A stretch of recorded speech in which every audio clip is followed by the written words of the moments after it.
Hello दोस्तों, फिर से स्वागत है एक बार आपका। आज जो हम प्रैक्टिस सेट नंबर 2 लेकर आए हैं, नवीन पाठ्यक्रम पर आधारित है। तो इसमें सभी जो है 1 से लेकर 20 यूनिट सभी कवर की गई हैं। टॉप 100 एमसीक्यू क्वेश्चन लिए गए हैं और लगभग जो आपका पेपर का टाइम है 2 घंटा, 2 घंटा में ही हम पूरा करने की कोशिश करेंगे। तो आज हम एमपी बैग 2 चयन परीक्षा हिंदी साहित्य में आपको वास्तविक पेपर की झलक एक बार दिखाएंगे कि जैसा आपको वहां पे पेपर आना है उसी प्रकार से पेपर आपको यहाँ पे डिजाइन किया गया है। जो वहां पे आने की संभावना है सभी बिल्कुल पूरा यहीं से आपका प्रैक्टिस सेट मतलब मॉडल पेपर जो है यहाँ पे हम तैयार करके आपके लिए प्रैक्टिस करवा रहे हैं। तो आप लोग बने रहें बड़ी संख्या में हमारे साथ, क्योंकि आज की जो वीडियो है बहुत ही महत्वपूर्ण वीडियो होने वाली है। आप वीडियो पूरा ध्यान से देखें, बिल्कुल भी स्किप ना करें, क्योंकि जो आपके प्रैक्टिस सेट चल रहे हैं यहाँ से आपको आपके एग्जाम में क्वेश्चन मिलने की पूर्णतः संभावना है। तो एक भी क्वेश्चन मिस ना करके आप लोग पूरा वीडियो ध्यान से देखते रहें। हम वीडियो में आपको आंसर के साथ में पूरा एनालिसिस भी करवाते हैं, तो आप लोग हमारे साथ जुड़े रहें, बड़ी संख्या में बने रहें। और वीडियो को अगर शेयर नहीं किया है तो पहले आप लोग शेयर कर दें और आप लोग वीडियो को लाइक अवश्य कर दें। आप लोग लाइक वीडियो नहीं करते हैं तो आप पहले लाइक वीडियो कर लें और चैनल को सब्सक्राइब अवश्य कर लें, क्योंकि हम आपके लिए जो कंटेंट लेकर आ रहे हैं वो बहुत ही महत्वपूर्ण कंटेंट है। और एमपी बैग 2 हिंदी साहित्य के लिए जो है आपके लिए रामबाण कंटेंट है। यहाँ से आपको एग्जाम में क्वेश्चन अवश्य ही देखने को मिलेंगे। तो आइए स्टार्ट करते हैं आज का वीडियो। आज अभी तक यदि आपने चैनल सब्सक्राइब नहीं किया है तो पहले आप लोग सब्सक्राइब कर लें और वीडियो को लाइक अवश्य कर दें। आइए देखते हैं। तो आइए स्टार्ट करते हैं। हमारा यहाँ पे पहला क्वेश्चन जो होगा वो गद्यांश से होगा। तो निम्नलिखित गद्यांश को पढ़कर पूछे गए प्रश्नों के उत्तर दीजिए। आइए गद्यांश पढ़ते हैं। पहले गद्यांश में है, मेरे एक मित्र हैं बड़े विद्वान, स्पष्टवादी, नीतिमान। वह इस राज्य के बहुत प्रतिष्ठित नागरिक हैं।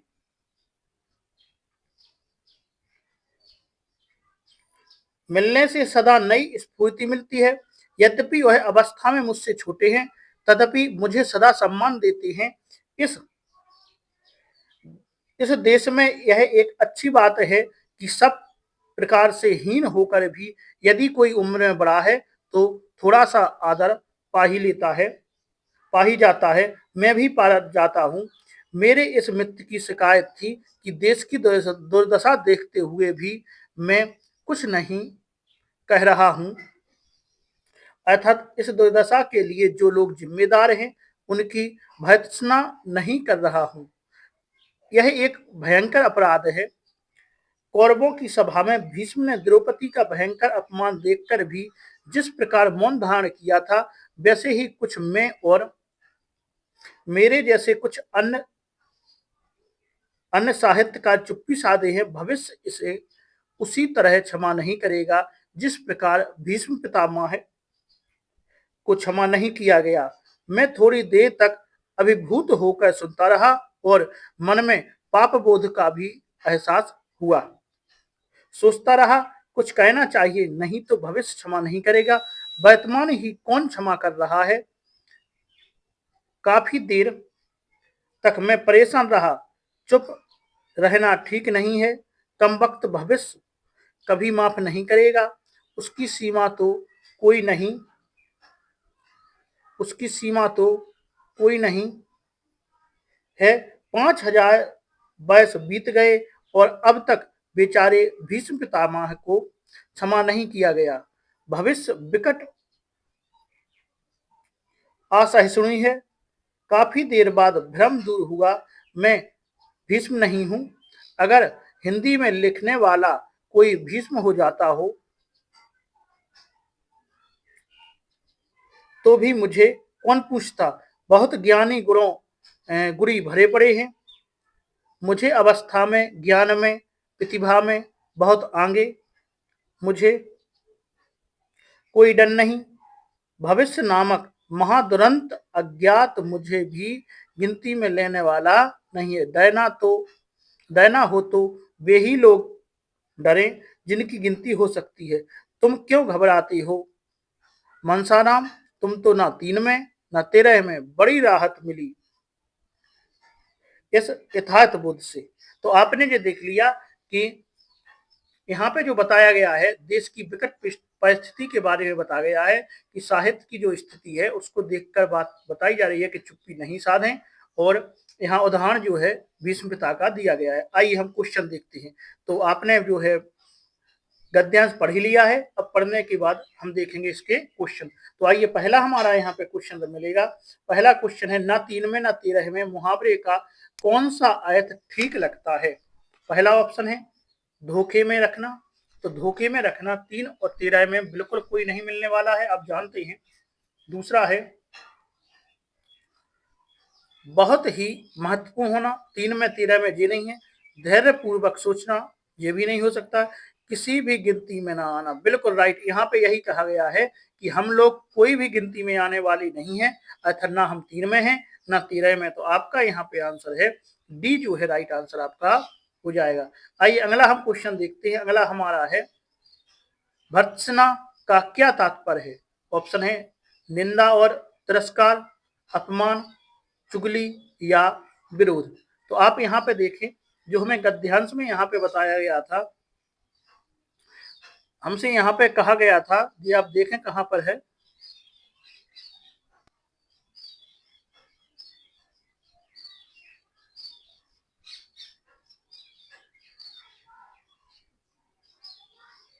यही यहाँ पे जैसे कहा गया था, इस दुर्दशा के लिए जो लोग जिम्मेदार हैं उनकी भर्त्सना नहीं कर रहा हूँ। मतलब उनकी क्या नहीं कर रहा हूँ, भर्त्सना मतलब क्या है, इसका आंसर यहाँ पे होने वाला है मैं उनकी निंदा या तिरस्कार नहीं कर रहा हूँ।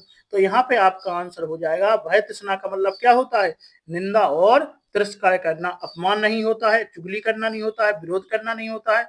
आंसर क्या है आपका, ये निंदा और तिरस्कार करना होता है।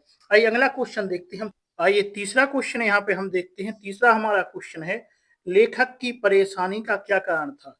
तो आपको बताना है इस गद्यांश के आधार पर कि लेखक की परेशानी क्या थी। आपके ऑप्शन है, लेखक और उनके जैसे साहित्यकारों को भविष्य कभी क्षमा नहीं करेगा, जैसे भीष्म को आज तक क्षमा नहीं किया गया। बिल्कुल ये राइट आंसर हो सकता है।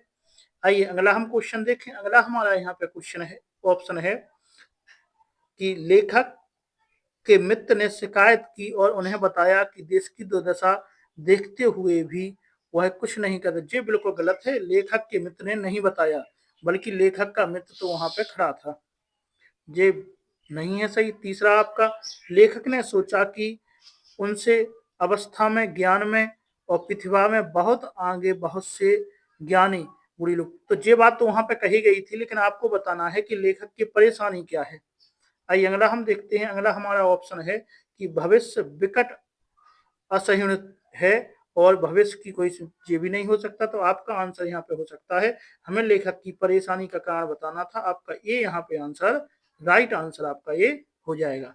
आइए अगला हम देखते हैं। अगला हमारा क्वेश्चन है, अगला क्वेश्चन यहाँ पे होगा आपका कि भीष्म पितामह को क्षमा क्यों नहीं किया गया। ऑप्शन है, कौरवों की सभा में भीष्म ने द्रौपदी का भयंकर अपमान देखकर भी मौन धारण किया था। बिल्कुल राइट, आपका ये जो है यहीं पे राइट हो जाएगा।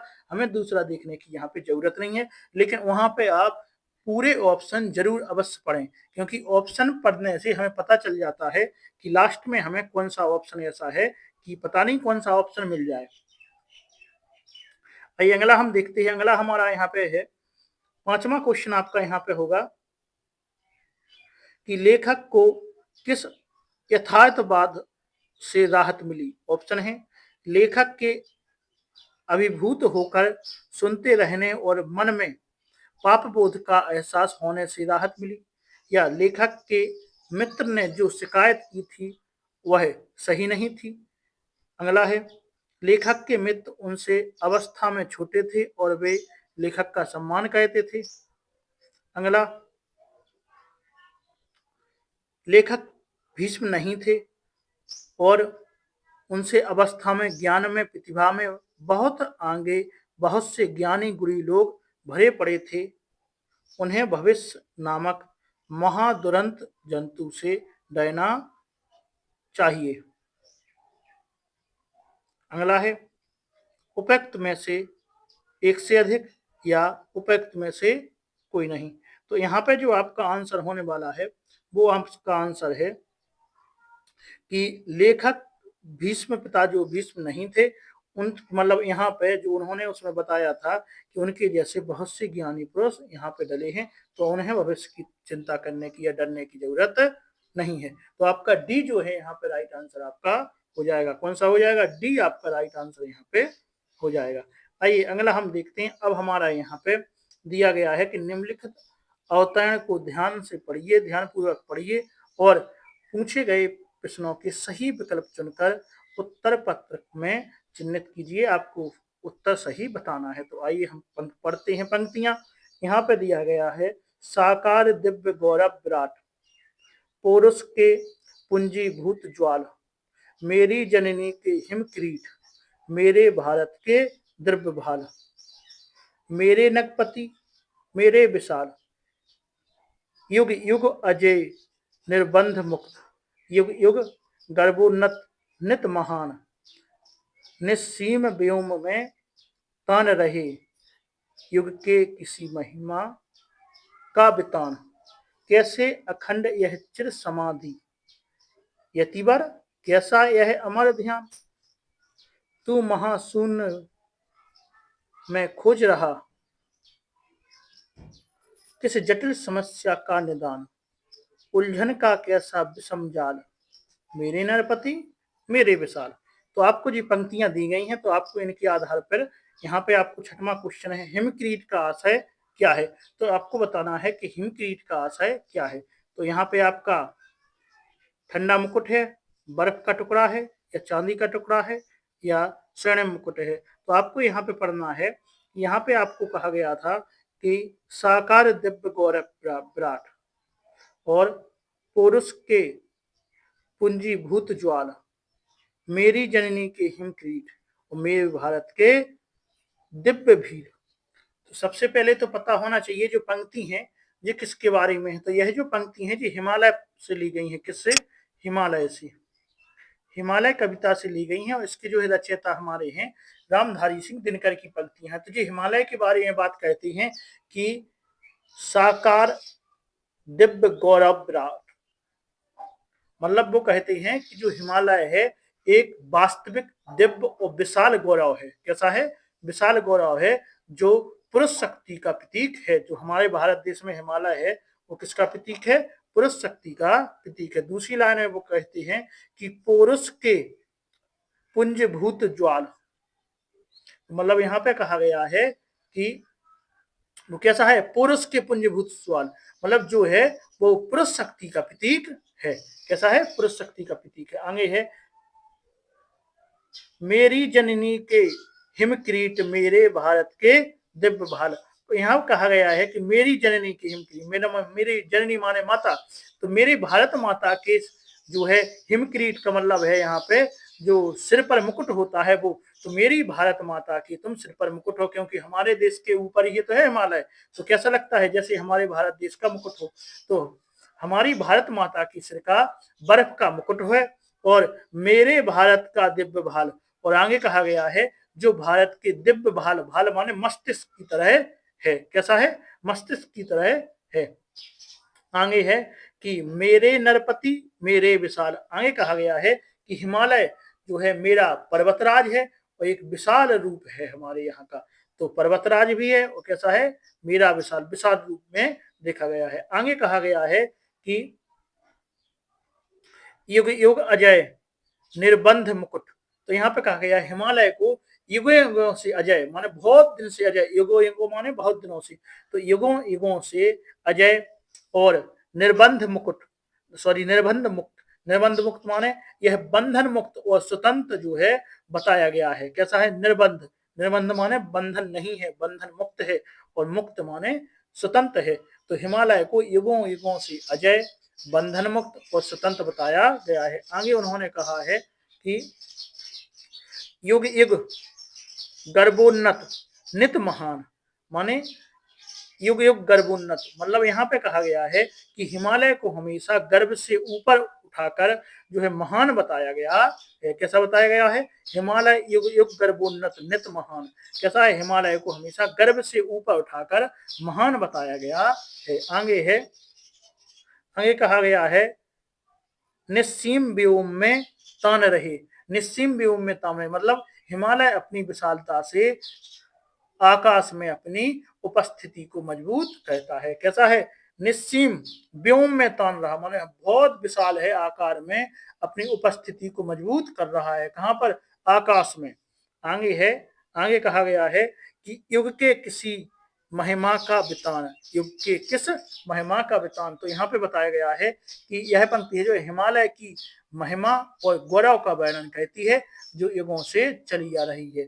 आगे कहा गया है कि कैसी अखंड यह चिर समाधि, कैसी अखंड यह चिर समाधि। तो प्रश्न कर रहे हैं वो कि यह मतलब वो कह रहे हैं कि हिमालय की चिर स्थायी और अखंड समाधि जो है की स्थिति के बारे में जो है जिज्ञासा व्यक्त करते हैं, काय की स्थिति के बारे में।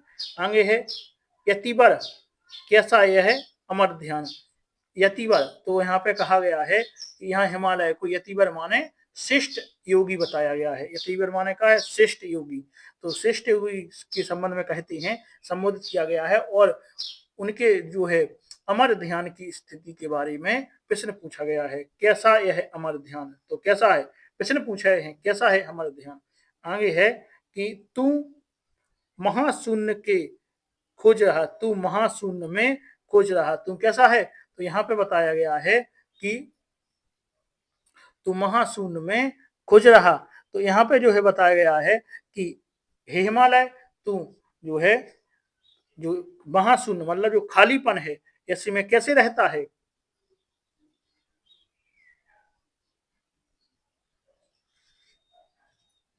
आगे है किस जटिल समस्या का निदान, तू ये खालीपन में किस मतलब किस समस्या का समाधान ढूंढ रहा है। आगे है उलझन का कैसा विषम जाल मेरे नरपति मेरे विशाल। तो हे हिमालय, हे पर्वतराज, जे ऐसा कैसा उलझन है, ये कैसा जाल तुम्हारा फैला हुआ है। तो यहाँ पे हमने आपको बता दिया है पूरी कहानी का बिल्कुल व्याख्या सहित। अब आइए हम, सॉरी ये कविता है, अब आइए इसकी हम अर्थ देखते हैं। तो यहाँ पे हिमक्रीट, तो हिमक्रीट का मतलब क्या था? हिमक्रीट का मतलब था कि बर्फ का मुकुट जो है भारत माता के ऊपर लगा गया है। बी आपका राइट आंसर यहाँ पे हो जाएगा। आइए अगला हम देखते हैं। अगला यहाँ पे क्वेश्चन आपको बताया गया है, 7वां क्वेश्चन है कि नरपति का विग्रह और समास कौन सा होगा। तो आपको यहाँ पे नरपति का समास विग्रह करना है और उसका समास भी बताना है कि इसका समास क्या होने वाला है। तो आइए देखते हैं। इसमें है कि ऑप्शन है आपके, ऑप्शन कौन कौन से हैं? ऑप्शन है रत्नों का पति तत्पुरुष समास, या नगों माने पर्वतों का पति जो कर्मधारय समास, या नगों पर्वतों का पति तत्पुरुष समास, या नगों का पति जो ऐसा बहुप्रिय है। तो यहाँ पे आपको बताया गया है क्या? नगपति, नगपति का समास विग्रह का होगा, समास विग्रह होगा नगों का पति। नगपति, नगपति मतलब नगों का पति, नगपति क्या होगा? नगों का पति। तो यहाँ पे आपको बताया है नगों का पति, तो कर्मधारय नगपति में नहीं होगा। कैसा होगा? नगों का पति माने पर्वतों का जो पति है उसमें कौन सा आएगा? तत्पुरुष समास आएगा। ठीक है, तो कौन सा समास होगा? तत्पुरुष समास। तत्पुरुष समास में हम जानते हैं उत्तर पद प्रधान तथा पूर्व पद जो है गौण होता है।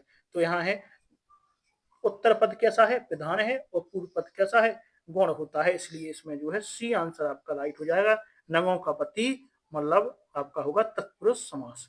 आइए अगला हम देखते हैं। अगला यहाँ पे आपका क्वेश्चन है कि किस पंक्ति में कहा गया है कि हिमालय शक्ति की ज्वालाओं का ढेर है। तो आपको बताना है हिमालय जो है शक्तियों की ज्वाला का ढेर है, किसमें कहा गया है।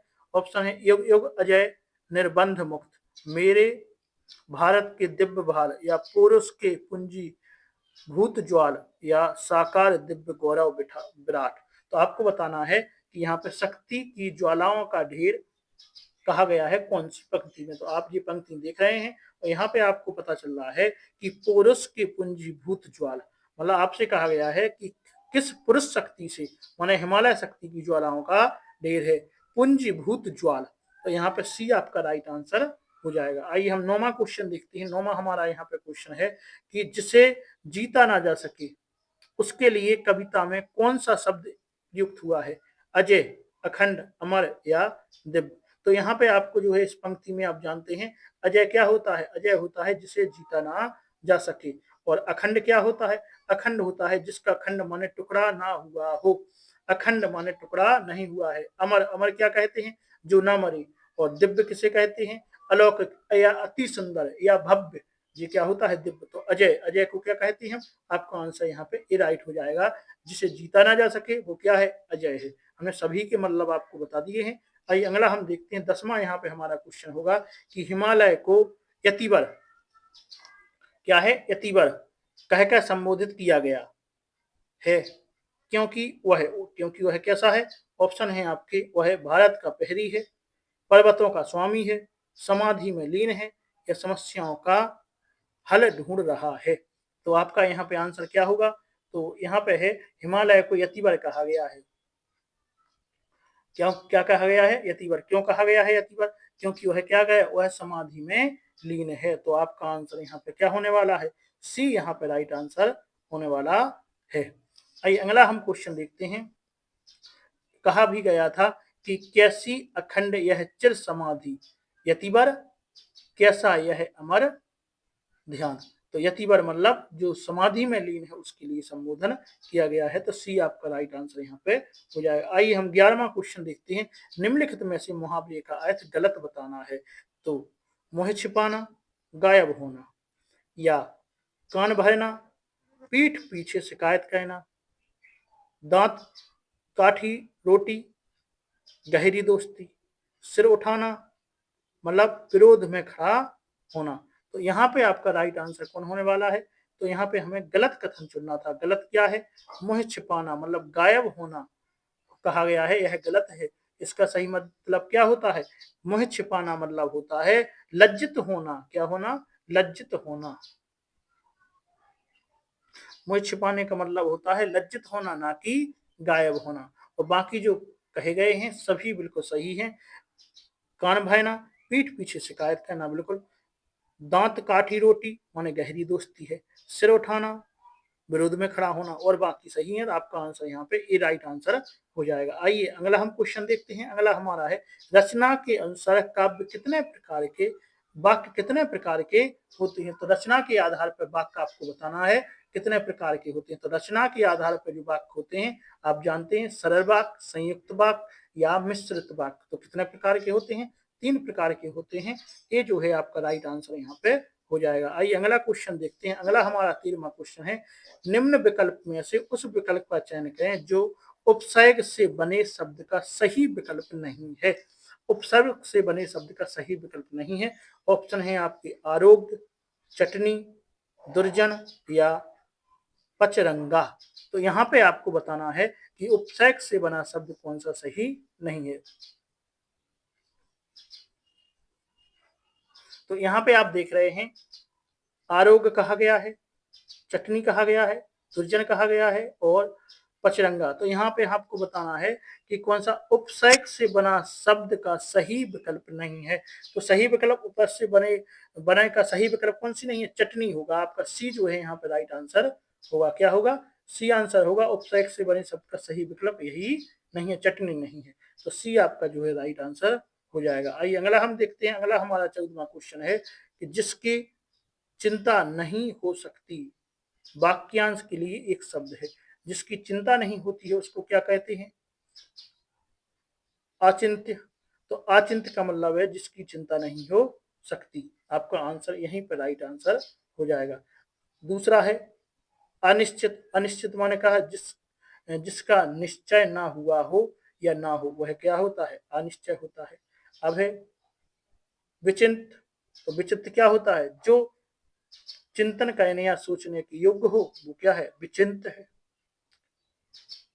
चिंता रहित, जिसे कोई चिंता ना हो वो चिंता रहित है, या इसी को अचिंतित भी कहते हैं, चिंता रहित भी कह देते हैं। आपका आंसर यहाँ पे ए राइट था। आइए अगला हम देखते हैं। 15वां हमारा यहाँ पे क्वेश्चन होगा।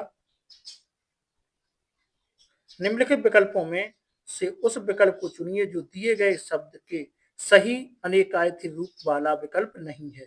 तो कौन सा नहीं है?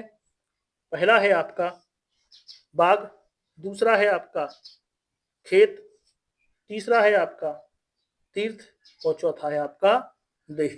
तो आपको इनमें से राइट आंसर बताना है कि विकल्पों में से दिए गए चुनना है। अनेक आयथी रूप वाला विकल्प नहीं है, तो जिसका अनेक आयथी शब्द नहीं है। तो यहाँ पे हम देखें जो है क्षेत्र शब्द का प्रयोग, किसका? क्षेत्र का करना है आपको। तो क्षेत्र का प्रयोग किसके लिए होता है? बाग के अर्थ में नहीं होता है। तो यहाँ जो बाग है इसके अर्थ में क्षेत्र का प्रयोग नहीं होता है। तो आपका आंसर यही राइट होने वाला है। आप क्षेत्र को खेत भी कह सकते हैं, तीर्थ भी कह सकते हैं और देह भी कह सकते हैं। तो ये क्या है? अनेक आयथी शब्द हैं क्षेत्र के। ठीक है, तो क्षेत्र के 3 तो अनेक आयथी हो गए हैं, लेकिन जो बाग है उसको हम क्षेत्र नहीं कहते हैं। तो यहाँ पे आपका आंसर ए राइट हो जाएगा। कौन सा विकल्प नहीं है बताना था, मतलब क्षेत्र का कौन सा विकल्प नहीं है अनेक आयथी में? तो खेत भी है, तीर्थ भी है, देह भी है, लेकिन बाग नहीं है। आपका आंसर यहाँ पे ए राइट आंसर हो जाएगा। आइए अगला हम देखते हैं। अगला हमारा 16वां क्वेश्चन है, कौन सा शब्द जो है, कौन सा शब्द रूप तत्सम है? कर्म, काम, कर्म या कारज? तो आपको यहाँ पे राइट आंसर बताना है कौन सा शब्द रूप तत्सम है। इनमें से तत्सम कौन सा है? तो आप जानते हैं जो तत्सम शब्द हैं, जो तत्सम का क्या बनता है? तद्भव बनता है। तो यहाँ पे है कर्म, काम, यहाँ पे कौन सा है? काम है, कर्म है, काम है, कर्म है और कारज है। तो आप जानते हैं कि जैसे हम आपसे कहें कि काम, तो काम क्या है? काम है तद्भव। काम क्या है? काम तद्भव है। और जो काम तद्भव है जे किससे? तो कर्म, कर्म से क्या होगा? तो दिए गए जो है आप देखेंगे कि यहाँ पे जो दिए गए हैं उनमें हम क्या देखेंगे कि जो है तत्सम कौन सा है? शब्द रूप तत्सम है। तो कर्म देखेंगे, कर्म कैसा है? तत्सम है। लेकिन काम कैसा है? काम आप जानते हैं, तो काम भी आप जानते हैं कि तद्भव है। और काज, काज हो रहा है, कारज मतलब काज हो रहा है, यह भी कैसा है? यह भी आप जानते हैं कि तद्भव है। और यहाँ पे जो है कार्म, कार्म नहीं होगा, यहाँ पे कार्य होगा। क्या होगा? कार्य। तो कार्य भी आपका क्या हो जाएगा? तद्भव हो जाएगा। लेकिन कर्म, कर्म कैसा है? तत्सम शब्द है। तो यहाँ पे आपका राइट आंसर क्या हो जाएगा? ये जो है राइट आंसर हो जाएंगे। बाकी ये तीनों जो है तद्भव हैं। आइए अगला देखते हैं। अगला हमारा है, निम्नलिखित में से एक शब्द योग रूट कोटि का है। तो इनमें से बताना है कौन सा एक शब्द जो है योग रूट कोटि का है। तो योग रूट शब्द आप पहले जाने कि कौन होते हैं। तो ऐसे शब्द जो यौगिक तो होते हैं पर अर्थ के विचार से अपने सामान्य अर्थ को छोड़ किसी परंपरा से विशेष अर्थ से परिचित जो परिचायक हैं वे योग रूट कहलाते हैं। जैसे हम कहें लंबोदर, पंकज, ठीक है, तो ये क्या है? योग रूट शब्द हैं। तो आपके यहाँ पे ऑप्शन है रेलगाड़ी, नहीं है, ये यौगिक शब्द है रेलगाड़ी। रसोई घर, ये भी यौगिक शब्द है। और डाक खाना, यह भी यौगिक शब्द है। लेकिन जलज योग रूट शब्द है। कैसा है? तो यहाँ पे आपका आंसर कौन सा होगा? जो डी जो है राइट आंसर आपका हो जाएगा। कौन सा होगा? डी आपका राइट आंसर हो जाएगा। बाकी तीनों कैसे शब्द हैं? यौगिक शब्द हैं। और जलज जो है योग रूट शब्द है, क्योंकि इसका दूसरा अर्थ भी तो निकलता है जलज का। आइए अगला हम देखते हैं, निम्नलिखित में से बैतनी की दृष्टि से शुद्ध है। तो बैतनी की दृष्टि से शुद्ध बताना है। तो इनमें से कौन सा शब्द बैतनी की दृष्टि से शुद्ध है और कौन कौन से अशुद्ध हैं? तो है कवियत्री, कवित्री, कवित्री या कवित्री। तो आपका आंसर यहाँ पे होने वाला है, हम कहते हैं कवियत्री। क्या कहते हैं? कवियत्री, कवियत्री। सी आपका जो है राइट आंसर यहाँ पे होने वाला है। बाकी ये कैसे हैं? गलत है। आइए अगला हम देखते हैं। अगला हमारा है 19वां क्वेश्चन यहाँ पे हो जाएगा, अन्वेषण शब्द का संधि विच्छेद है। तो अन्वेषण का संधि विच्छेद क्या होने वाला है? आप जानते हैं अन्वेषण मतलब अनु प्लस एषण, अनु प्लस एषण मतलब अन्वेषण। तो कौन सा होगा? अनु प्लस एषण। आपका आंसर जो है बी यहाँ पे राइट आंसर हो जाएगा। अब इसमें कहें अन्वेषण में कौन सी संधि होगी, तो अनु उ प्लस ए कौन सी संधि हो गई, यहाँ पे हमारी जो है यण संधि हो गई है। कैसी संधि हो गई है, यण संधि इसमें हो जाएगी।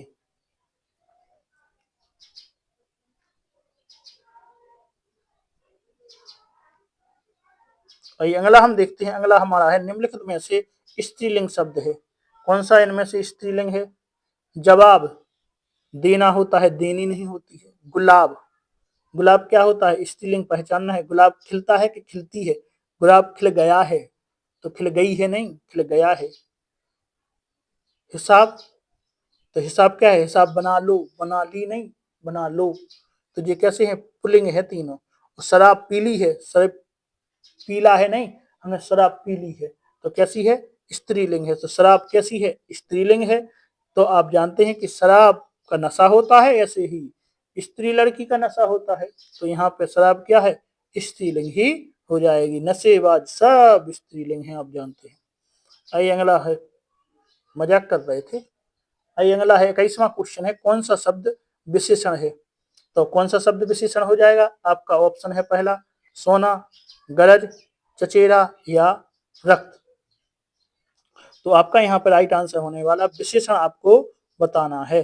तो इनमें से कौन सा शब्द विशेषण आपका हो जाएगा, सोना है विशेषण, कोई विशेषता बताए किसी की तो उसको हम विशेषण कहते हैं। गरज, चचेरा या रक्त, तो इनमें से आप जानते हैं कि विशेषण कौन सा होगा। तो यहाँ पे हम देख रहे हैं कि चचेरा, चचेरा जो क्या है, चचेरा एक विशेषण है। चाचा का जो एरा है वो क्या है, चचेरा है। तो चचेरा क्या है, विशेषण है। तो सी आपका यहाँ पर राइट आंसर हो जाएगा। आइए अगला है, निम्नलिखित में से कौन सा शब्द अविकारी है। गाय, तुम्हारा, अचानक या सीता। तो आपको बताना है अविकारी शब्द कौन सा इनमें से है। तो आप जानते हैं अविकारी शब्द कौन सा होगा, गाय, तुम्हारा या सीता या अचानक। तो यहाँ पे अचानक जो है अविकारी शब्द कहलाएगा, कौन सा, अचानक। और जैसे हम कहें गाय, गाय क्या है, गाय एक जातिवाचक संज्ञा है।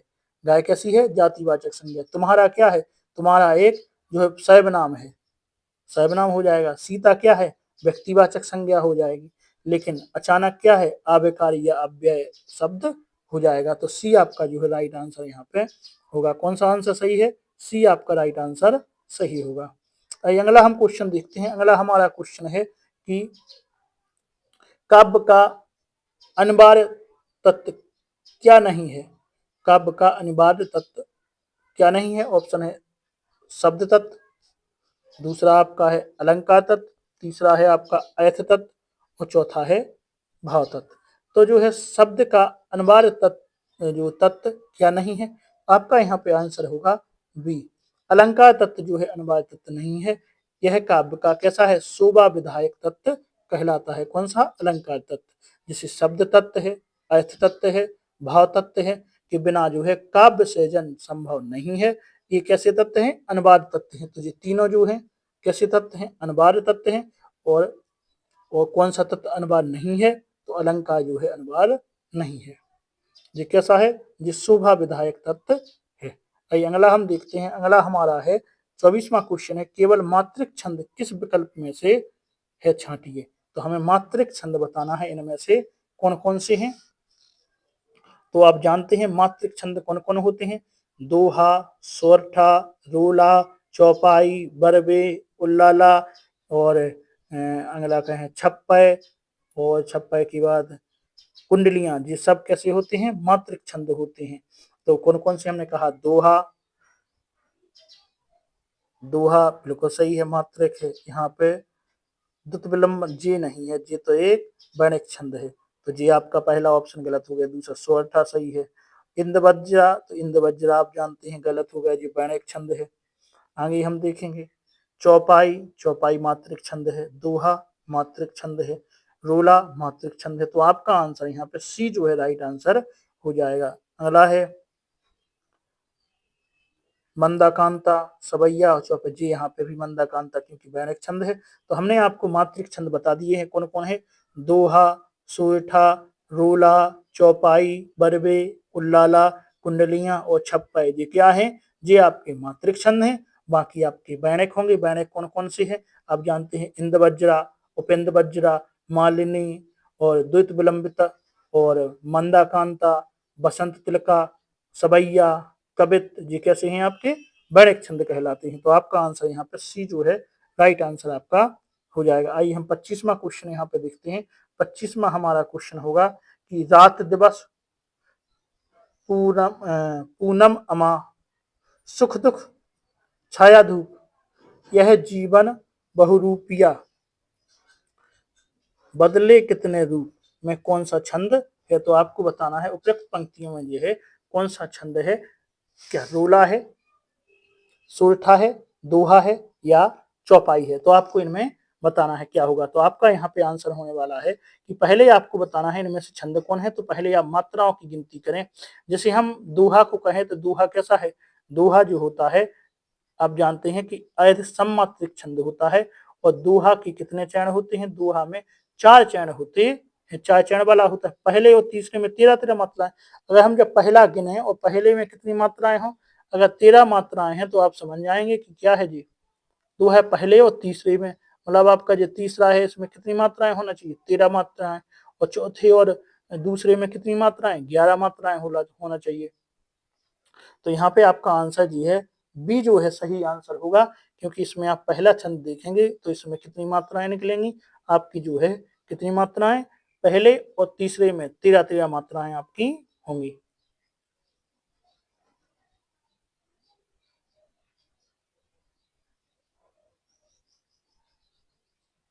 तो आप गिन के भी देख लें। जैसे 2 जी, 1 2 4 5 6 7 8 9 10 11 12 13।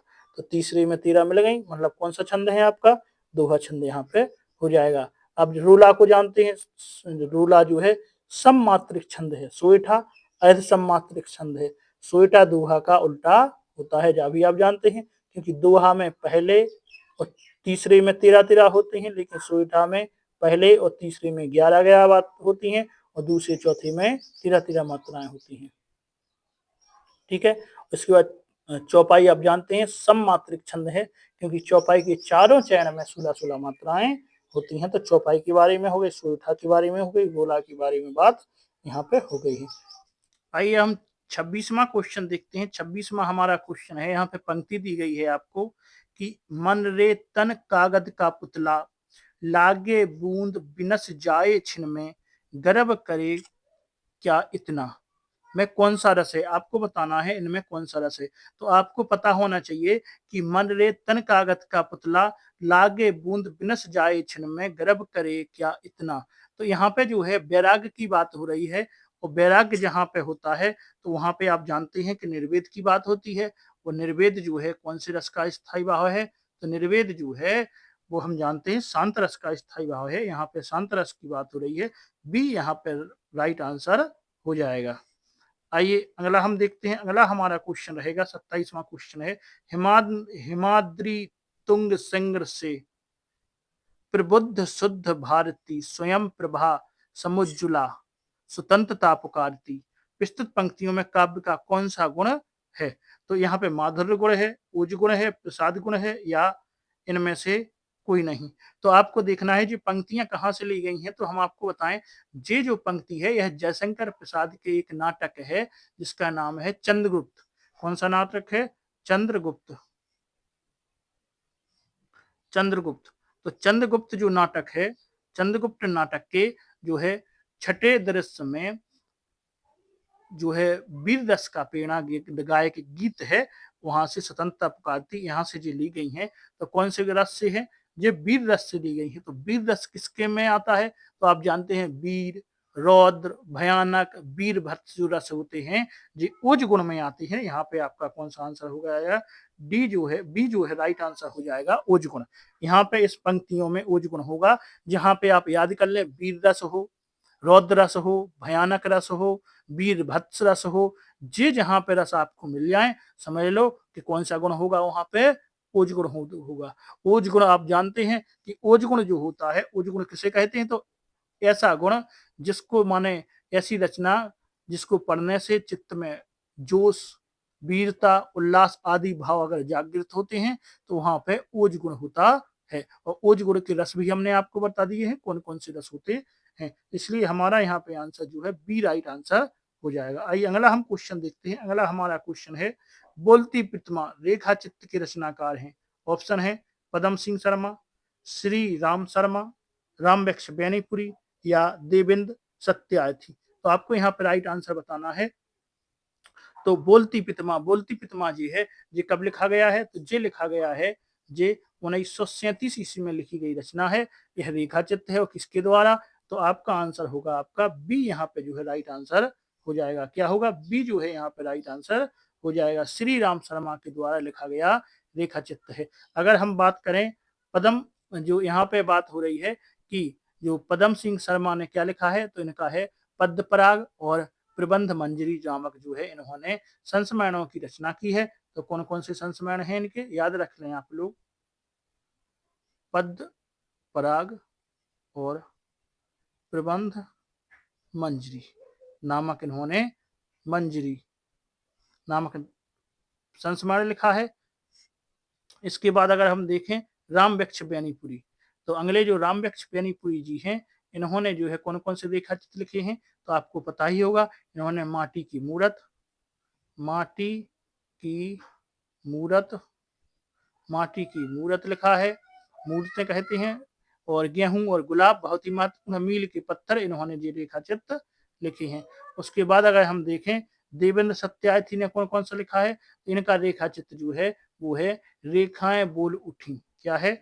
रेखाएं बोल उठी, रेखाएं बोल उठी, रेखाएं बोल उठी नाम से इनका जो है रेखा चित्र है। तो आपको हमने चारों ऑप्शन कवर करवा दिए हैं। आइए अगला क्वेश्चन हम देखते हैं। अगला हमारा 29वां क्वेश्चन यहाँ पे है कि बेदिन बेलोग शीर्षक संस्मरणात्मक रचना के लेखक कौन है? तो आपको बताना है इस रचना के जो लेखक हैं इनमें से कौन लेखक इस रचना के हैं। आइए हम ऑप्शन देखते हैं। ऑप्शन हमारा पहला है निर्मल वर्मा, राम विलास शर्मा, शिव पूजन सहाय और रघुवीर सहाय। तो आपको बताना है इनमें से राइट आंसर आपका क्या होने वाला है। तो आपका यहाँ पे राइट आंसर होने वाला है बेदिन बेलोग जो है संस्मरणात्मक रचना जो है वो है शिव पूजन सहाय की। कब? शिव पूजन सहाय की है। बी आपका राइट आंसर यहाँ पे होने वाला है। अगर शिव पूजन सहाय की बात हम कर लें तो इनका जन्म हुआ था 1893 ईस्वी में, शाहाबाद बिहार में जो है इनका जन्म हुआ था। और इनका निधन जो है जनवरी 1963 ईस्वी में इनका निधन हो गया था। तो इनके बारे में आपको याद रखना है। अगर इनकी हम पुरस्कार की बात करें तो इनको 1960 ईस्वी में पद्म भूषण पुरस्कार से, कब? 1960 ईस्वी में कब मिला था? 1960 ईस्वी में कौन सा? पद्म भूषण सम्मान से जो है सम्मानित किया गया था। आइए अगला क्वेश्चन हमारा है 30वां। यहाँ पे क्वेश्चन हमारा होगा कि निम्नलिखित में से किस रचना और उसकी विधा का नाम सही नहीं है? आपके ऑप्शन है ऋण, जल धन जल रिपोर्टाज है, क्या भूलूं क्या याद करूं आत्मकथा है, आवारा मसीहा जीवनी है या जूठन संस्मरण है। तो आपको बताना है इनमें से कौन सी जो है विधा का नाम गलत है, तो सही नहीं है। तो कौन सा गलत है यहाँ पे आपको बताना है। तो पहला है आपका ऑप्शन है, पहला है पहला है ऋण जल धन जल। ये क्या है? रिपोर्टाज है। तो हम बिल्कुल राइट है, ये एक रिपोर्टाज है। ये किसके द्वारा लिखी गई है? रेणु जी के द्वारा लिखी गई है। फणीश्वर नाथ रेणु ने इसकी रचना की थी। कब? 1977 ईस्वी में इसकी रचना की थी। दूसरा आपका है क्या भूलूं क्या याद करूं, ये आत्मकथा बताई जा रही है। तो ये भी बिल्कुल सही है। क्या भूलूं क्या याद करूं, यह एक आत्मकथा है। और यह किसकी है? आप जानते हैं हरिवंश राय बच्चन की। हरिवंश राय बच्चन द्वारा जो है उनकी आत्मकथा है। उसके बाद है आवारा मसीहा। अगर आवारा मसीहा के बारे में हम बात करें तो आवारा मसीहा जीवनी, तो बिल्कुल सही है। आवारा मसीहा एक जीवनी है। और आवारा मसीहा जीवनी के लेखक कौन है? आप जानते हैं। तो आवारा मसीहा के जीवनी के लेखक है विष्णु प्रभाकर जी हैं। यह इनकी जीवनी विधा है। कौन है? विष्णु प्रभाकर। उसके बाद जूठन संस्मरण, यहाँ पे जे गलत है। आपका आंसर यही पूछा गया था कि कौन सा इनमें से गलत है। तो गलत कौन सा है जी, जूठन जो है वो क्या है, जूठन जो है एक आत्मकथा है किसकी, ओम प्रकाश वाल्मीकि की। और यहाँ पे बताया गया था संस्मरण, तो इसलिए आपका आंसर हो जाएगा क्या, संस्मरण नहीं है, यह एक आत्मकथा है, यह आपका गलत है। तो आपका आंसर भी यही हो जाएगा, क्योंकि हमसे पूछा गया था कौन नहीं है, यहाँ पे डी जो है आपका आंसर हो जाएगा। आइए अगला हम देखते हैं, अगला हमारा क्वेश्चन यहाँ पे रहेगा, नई कविता अस्तित्ववाद के लेखक कौन है। ऑप्शन है हजारी प्रसाद द्विवेदी, रामविलास शर्मा और डॉक्टर नामवर सिंह और अज्ञे। तो आपको बताना है कि क्या है नई कविता और अस्तित्ववाद के लेखक इनमें से कौन है। तो यहाँ पे आपका आंसर क्या है, आपका आंसर यहाँ पे होने वाला है रामविलास शर्मा। कौन सा होने वाला है, आंसर जो है आपका रामविलास शर्मा, बी जो है यहाँ पे राइट आंसर होने वाला है। नई कविता और अस्तित्ववाद के जो है नामक आलोचनात्मक ग्रंथ है, इसके लेखक कौन है, रामविलास शर्मा है। अगर रामविलास शर्मा के प्रमुख हम आलोचना जो है ग्रंथ देखें, तो आप जानते हैं इनका जो पहला एक ग्रंथ है जो है प्रगति और परंपरा, दूसरा इनका ग्रंथ हो जाएगा साहित्य और संस्कृति, तीसरा इनका ग्रंथ हो जाएगा भाषा और समाज, चौथा इनका ग्रंथ हो जाएगा प्रेमचंद और उनका युग, पांचवा इनका ग्रंथ हो जाएगा निराला की साहित्य साधना। तो ये इनके प्रमुख आलोचनात्मक ग्रंथ हो गए। किसकी बात कर रहे हैं हम, रामविलास शर्मा की बात कर रहे हैं। तो आइए अगला हम क्वेश्चन देखते हैं। अगला हमारा क्वेश्चन यहाँ पे होगा, अगला क्वेश्चन आपको मिलेगा कि जितनी सफलता भारतेंदु युग के लेखकों को निबंध रचना में मिली उतनी कविता और नाटक में नहीं मिली, यह कथन किसका है। आपको बताना है ये जो कथन है किस लेखक ने ये कथन कहा है। ऑप्शन आपके हैं, ऑप्शन आपको दिख ही रहे हैं। तो ऑप्शन आपके हैं रामचंद्र शर्मा, हजारी प्रसाद द्विवेदी, रामविलास शर्मा या नंद दुलारे वाजपेयी। तो आपको बताना है इनमें से यह बात जो है किसने कही है। तो आपका यहाँ पे आंसर है, आपका आंसर यहाँ पे हो जाएगा सी, रामविलास शर्मा के द्वारा कहा गया है। क्या आंसर है, सी जो है यहाँ पे राइट आंसर आपका हो जाएगा, रामविलास शर्मा के द्वारा कहा गया है कि जितनी सबलता भारतेंदु युग के लेखकों को निबंध रचना में मिली उतनी कविता और नाटक में नहीं मिली। यह कथन किसका है, रामविलास शर्मा का है। जो रामविलास शर्मा जी हैं, ये हैं मार्क्सवादी आलोचक हैं। कौन से हैं, मार्क्सवादी आलोचक माने जाते हैं। और इनकी जो है आलोचनाएं अगर देखें हम, तो इनकी आलोचनाएं, प्रमुख आलोचनाएं किसकी, रामविलास शर्मा की आलोचनाओं के बारे में बात कर रहे हैं। तो इनकी प्रमुख आलोचनात्मक कृतियां आप जानते हैं, जैसे प्रेमचंद, कौन सी है, प्रेमचंद, कब लिखी गई है, ये लिखी गई है 1941 ईस्वी में। और अगर देखें भारतेंदु युग 1943 ईस्वी में। और इनकी हम निराला 1946 ईस्वी में, 1946 में निराला हो गई है। और प्रगति और परंपरा 49 में 1900, और साहित्य और संस्कृति यह भी 1949 में। तो जिनकी प्रमुख आलोचनात्मक ये हमने आपको बता दी है। अब आइए अगला क्वेश्चन देखते हैं। अगला हमारा क्वेश्चन है, इनमें से कौन सी कहानी प्रेमचंद की नहीं है। तो आपको बताना है कौन सी कहानी जो है प्रेमचंद की नहीं है। तो आपका ऑप्शन है ईदगाह है, दूसरा आपका है सबा सिर गेहूं, तीसरा है पुरस्कार। तो आप जानते हैं पुरस्कार जो है प्रेमचंद की नहीं है, पुरस्कार किसकी रचना है, जयशंकर प्रसाद की। तो जयशंकर प्रसाद, तो जयशंकर प्रसाद की रचना हो जाएगी जी, ना कि प्रेमचंद की। और अगर हम देखें कि जैसे ईदगाह है, सबा सिर गेहूं है, ईदगाह सबा सिर गेहूं, अगला कौन सा ऑप्शन है, हाँ नशा, नशा ये भी किसकी है, प्रेमचंद की। तो आप जानते हैं ईदगाह है, सबा सिर गेहूं है और नशा है, यह किसकी कहानियां हैं, यह प्रेमचंद की जो है कहानियां हो जाएंगी। आपसे पूछा गया था कौन नहीं है, तो पुरस्कार नहीं है, यह किसकी है, जयशंकर प्रसाद की है। अगर प्रेमचंद के बारे में हम बात कर लें तो इनका वास्तविक नाम क्या था, आपको बताना है। याद रख लें धनपत राय जो है इनका वास्तविक नाम था। और इनका उर्दू का नाम क्या है, नवाब राय है, याद रख लेना। वास्तविक नाम क्या है, धनपत राय। वास्तविक नाम क्या है, वास्तविक नाम जो इनके है वो है धनपत राय। और उर्दू का नाम क्या है, नवाब राय। धनपत राय वास्तविक नाम है, नवाब राय उर्दू का नाम है। प्रेमचंद के नाम से इन्होंने बाद में रचनाएं लिखी हैं।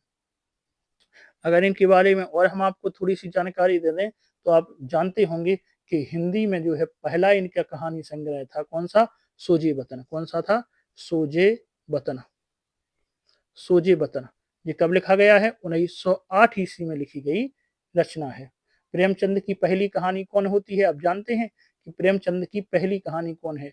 अगर नहीं पता है तो हम बता दे रहे हैं, इनकी पहली कहानी जो है वो है दुनिया का सबसे अनमोल रत्न, और इनकी अंतिम कहानी जो है वो है कफन। इन्होंने लगभग 300 कहानियां लिखी हैं। ठीक है। और प्रेमचंद की अगर और कहानी हम देखें तो आप जानते हैं नमक का दारोगा, बूढ़ी काकी, पंच परमेश्वर, पूस की रात, सदगति, ठाकुर का कुआं, जुर्माना, ये इनकी प्रमुख क्या हो जाएंगी, कहानियां हो जाएंगी। प्रेमचंद की बात कर रहे हैं। आइए अगला क्वेश्चन आप देखते हैं। अगला क्वेश्चन है अनारो किसका उपन्यास है? अनारो बताना है किसका उपन्यास है। ऑप्शन है आपके ममता कालिया का, चित्रा मुदगल का, मंजुल भगत का और राजी सेठ का। तो आपको बताना है आपका राइट आंसर क्या होगा। तो राइट आंसर आपका होने वाला है यहाँ पे सी जो है आपका राइट आंसर होने वाला है। कौन सा, सी आपका राइट आंसर होने वाला है। मंजुल भगत। मंजुल भगत किसका उपन्यास है, माने जी अनारो किसका उपन्यास है, मंजुल भगत का जो है उपन्यास है। कब लिखा गया था, तो यह जो है 1977 ईस्वी में लिखा गया उपन्यास है। इसके अलावा हम देख लें जैसे बेगाने घर में, खातुल, तिरछी बौछार, गंजी, ये इनके उपन्यास हैं।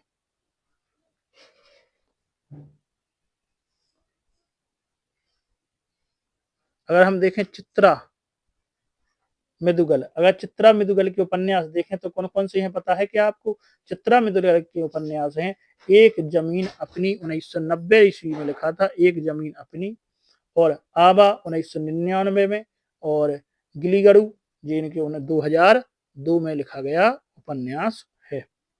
अगर हम अब बात करें ममता कालिया की, तो आप ममता कालिया के उपन्यास जानते हैं, नहीं जानते हम बता दे रहे हैं। ममता कालिया के उपन्यास हैं बेघर। कब लिखा गया है, 1971 ईस्वी में लिखा गया उपन्यास है बेघर। नरक दर नरक 1975 में लिखा गया उपन्यास है। नरक दर नरक हो गया।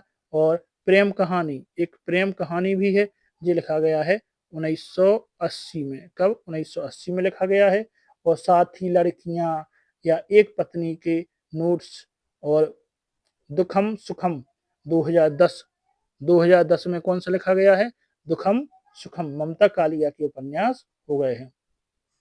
अब बचे हैं कौन से, राजी सेठ। तो राजी सेठ के उपन्यास की बात करें अगर, तो तत्सम लिखा है इन्होंने, और निष्कवच लिखा है 1995 जी इनके उपन्यास हो गए। सभी के हमने उपन्यास के बारे में थोड़ी थोड़ी जानकारी आपको दे दी है। आइए हम 35वां क्वेश्चन देखते हैं। 35वां क्वेश्चन है निम्नलिखित में से कौन सा सूर्यकांत त्रिपाठी द्वारा रचित उपन्यास नहीं है? तो इनमें से कौन सा उपन्यास ऐसा है जो सूर्यकांत त्रिपाठी द्वारा रचित नहीं है? ऑप्शन है आपके पूर्ण प्रकाश। तो आपको पता है पूर्ण प्रकाश ही राइट आंसर होने वाला है, क्योंकि सूर्यकांत त्रिपाठी के जो है उपन्यासों में कहीं कहीं तक पूर्ण प्रकाश नहीं मिलता है। लेकिन आप जानते हैं भारतेंदु हरिश्चंद्र, जो हरिश्चंद्र जी थे, हरिश्चंद्र ने यह सामाजिक उपन्यास लिखा है पूर्ण प्रकाश। और भी इनके उपन्यास हैं किसके, हरिश्चंद्र के। जैसे हम देखें तो हरिश्चंद्र का दूसरा उपन्यास कौन सा है, और जी जैसे यहाँ पे जो बताए गए हैं कि निराला के, सूर्यकांत त्रिपाठी निराला के उपन्यास जी हैं, जैसे अलका, अलका जो लिखा था इन्होंने 1933 में लिखा था। और प्रभावती, प्रभावती 36 में लिखा था। और अगला जो हमारा है निरुपमा, जो निरुपमा लिखा है 1936 में। जी किसके उपन्यास हो गए, जे निराला जी के उपन्यास हो गए। आइए अगला हम देखते हैं। अगला हमारा क्वेश्चन है 36वां, निम्नलिखित में से भारतेंदु की मौलिक नाट्य कृति नहीं है? तो बताना है भारतेंदु की मौलिक नाट्य कृति नहीं है, कौन सी नहीं है बताना है आपको। तो आप देखेंगे अंधेर नगरी, ये तो बिल्कुल है। और कर्पूर मंजरी, बिल्कुल यहाँ पे राइट आंसर आपका यही होने वाला है कि भारत जो कर्पूर मंजरी है, जे कर्पूर मंजरी कौन सी है, कर्पूर मंजरी किसकी है, तो कर्पूर मंजरी जो है भारतेंदु की जो है क्या नहीं है, क्या पूछी गई है, भारतेंदु का मौलिक नाट्य कृति नहीं है, तो कर्पूर मंजरी नहीं है, क्योंकि जो कर्पूर मंजरी है ये 1875 ईस्वी में लिखी गई रचना है और ये भारतेंदु की अनुदित नाट्य रचना है। कौन सी है, अनुदित नाट्य रचना। तो याद रख लेना है 1875 की अनुदित नाट्य रचना है कौन सी, कर्पूर मंजरी। बाकी आप जानते हैं अंधेर नगरी, भारत दुर्दशा और वेदिका हिंसा हिंसा न भवति, ये इनके जो है मौलिक नाट्य कृति हैं तीनों। तो आपको याद रख लेना है, आपका आंसर यहाँ पे बी जो है राइट आंसर हो जाएगा, क्योंकि इनके अनुदित नाट्य कृतियों में हम देखें तो अनुदित कौन कौन सी हैं, जैसे विद्या सुंदर, धनंजय विजय, कर्पूर मंजरी, भारत जननी और दुर्लभ बंधु, रत्नावली, पाखंड विडंबना, मुद्रा राक्षस, सत्य हरिश्चंद्र, ये इनकी जो है अनुदित नाट्य कृति हैं, इनकी भारतेंदु की। तो यहाँ पे हमने बात कर ली है अनुदित नाट्य कृति के बारे में। यहाँ पे देखें जो वैदिक हिंसा हिंसा ना करोति कब लिखा गया है, 1873 में लिखा गया है। भारत दुर्दशा कब है, 1880 ईस्वी है। और अंधेर नगरी कब है, 81 ईस्वी, 1881 है। और कर्पूर मंजरी कब है, 1875 ईस्वी की रचनाएं हैं। अगला हम देखते हैं, अगला हमारा 36वां क्वेश्चन यहाँ पे हो जाएगा कि रामचंद्र शुक्ल जी के अनुसार खड़ी बोली गद्य की पहली रचना कौन सी है। किसके अनुसार बताना है, रामचंद्र शुक्ल के अनुसार। ऑप्शन है चंद छंद वर्णन की महिमा, दूसरा है गौरा बादल की कथा, तीसरा है कुतुब शतक, चौथा है भाषा योग वशिष्ठ। तो आपको बताना है इसका राइट आंसर क्या होने वाला है कि रामचंद्र शुक्ल जी के अनुसार खड़ी बोली गद्य की पहली रचना कौन सी है। तो आपको इनमें बताना है, रामचंद्र शुक्ल के अनुसार बताना है। तो आपका आंसर यहाँ पे होने वाला है वो है ए, राइट आंसर आपका होने वाला है चंद छंद वर्णन की महिमा जो है भारतेंदु हरिश्चंद्र के अनुसार यह जो है गद्य का प्रारंभ माना जाता है। ये किसके द्वारा रचित है, तो यह गंग कवि के द्वारा रचित है, याद रख लेना है गंग कवि के द्वारा रचित है।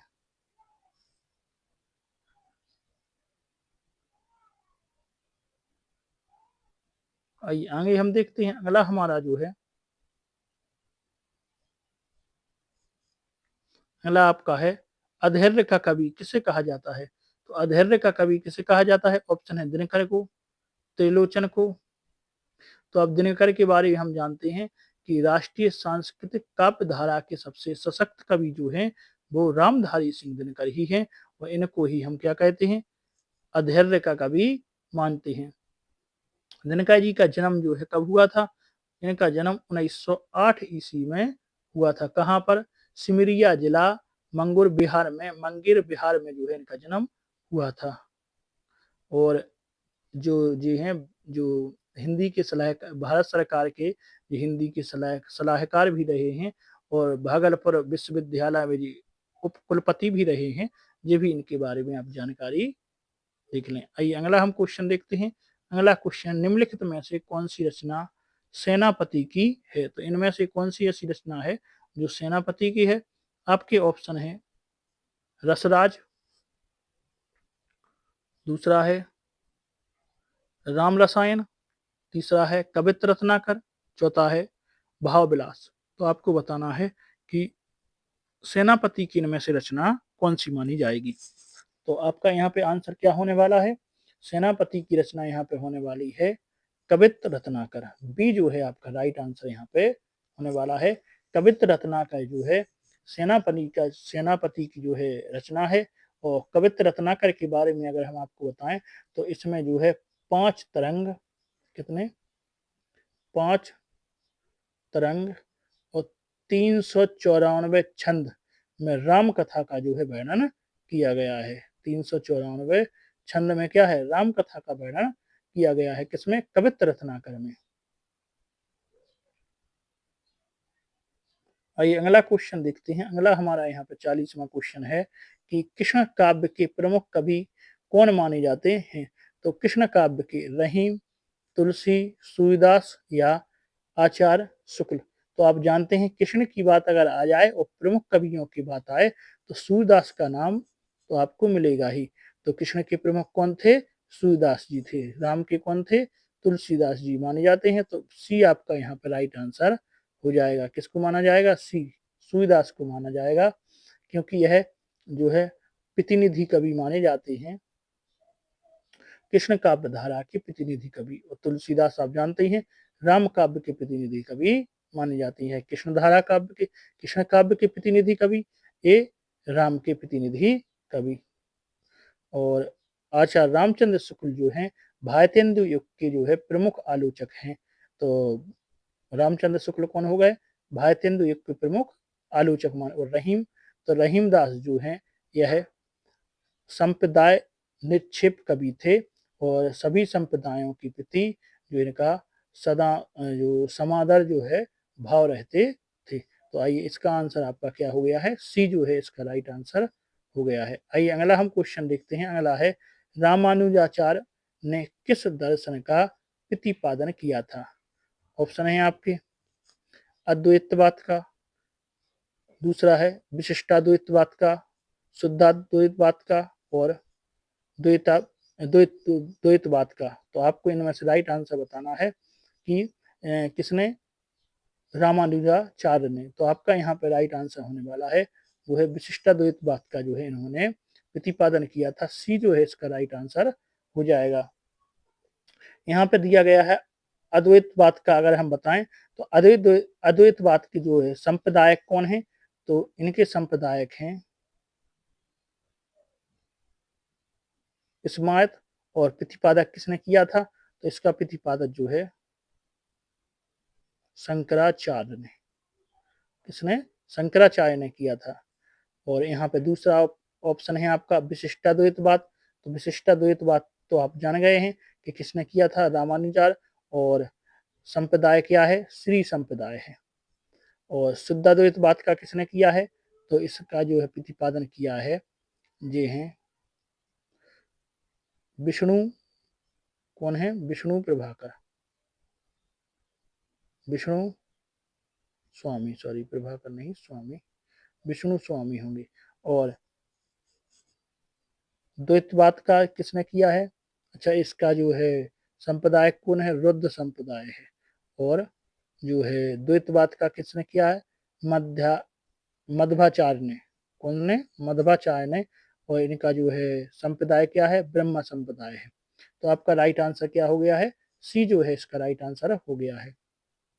अब आइए हम 42वां क्वेश्चन देखते हैं। 42वां यहाँ पे हमारा क्वेश्चन रहेगा कि प्यू चित्तौड़ आबियूं सावड़ पहली तीज, जोबे बाट ब्रहणी और खिड़खिड़ अड़बे खीज, संदेशो पिड़ साहिबा पाछो फिरिए ना देह, पंछी घाल्या पिंजरे और छूटत रो संदेह। उपयुक्त पंक्ति जो है किस रचना की है। ऑप्शन है आपके, पहला ऑप्शन है करंकड़ चरियू, दूसरा है खुमार रासु, तीसरा है डोला मारू दूहा और अगला है पद्मावत। तो आपको बताना है इनमें से जो है आपका राइट आंसर क्या हो जाएगा। तो यहाँ पे जो है आपका राइट आंसर होने वाला है, यह रचना जो है खुमान रासु से ली गई है। तो आपका आंसर क्या है, जो है बी जो है राइट आंसर आपका हो जाएगा। खुमार रासु की हैं ये पंक्तियां। और जो है खुमार रासु प्रबंध काव्य के रचयिता कौन से हैं, खुमान रासु प्रबंध काव्य के रचयिता हैं, आप जानते हैं दलपति विजय। दलपति विजय हैं खुमान रासु के रचयिता। अब आगे हमसे कहा गया है कि पद्मावत, तो पद्मावत की रचयिता कौन है, जानते हैं आप, जयशंकर प्रसाद, सॉरी जायसी, जयशंकर प्रसाद नहीं है, सॉरी जायसी हैं। कौन है इसकी रचयिता, इसकी रचयिता जो है वो है जायसी। और ढोला मारूरा दोहा, इसके रचयिता आपको पता होगा। तो ढोला मारूरा दोहा के जो रचयिता है वो है कल्लोल। कौन से कवि हैं? कल्लोल हैं। और करंगड़ चरियु के रचनाकार कौन है? तो करंगड़ चरियु के जो रचनाकार हैं उनका आपको पता ही है, कनका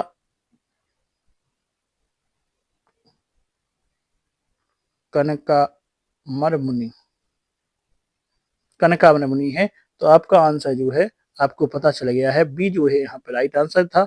आइए अगला हम क्वेश्चन देखते हैं। अगला हमारा 43वां क्वेश्चन है, रामचंद्र शुक्ल का साहित्य इतिहास ग्रंथ, हिंदी साहित्य का इतिहास। कौन सा? हिंदी साहित्य का इतिहास जो है,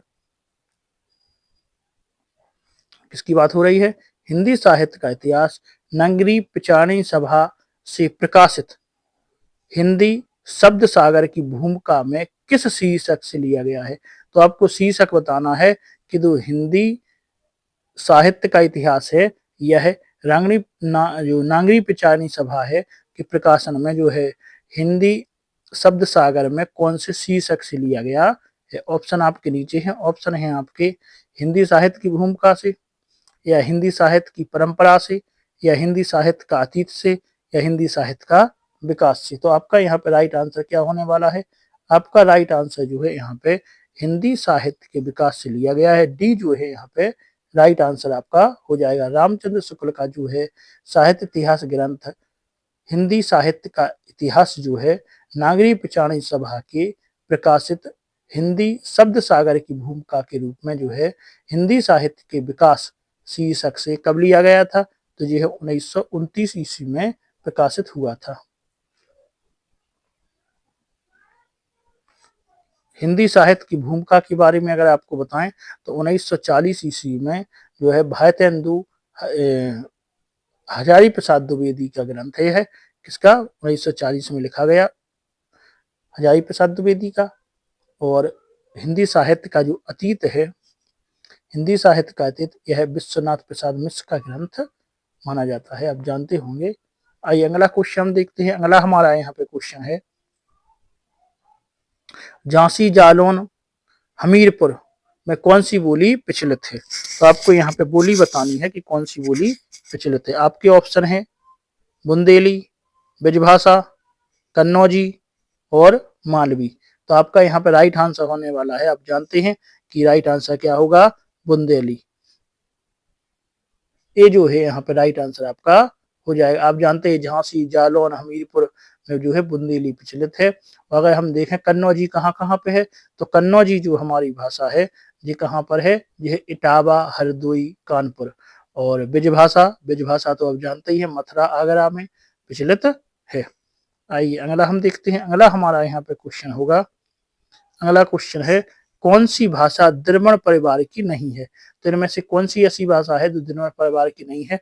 ऑप्शन है कन्नड़, बंगाली, मलयालम या तेलुगु। तो आपका आंसर यहाँ पे होने वाला है बंगाली। बंगाली भाषा जो है भारोपीय परिवार की है, ना कि द्रविड़ परिवार की।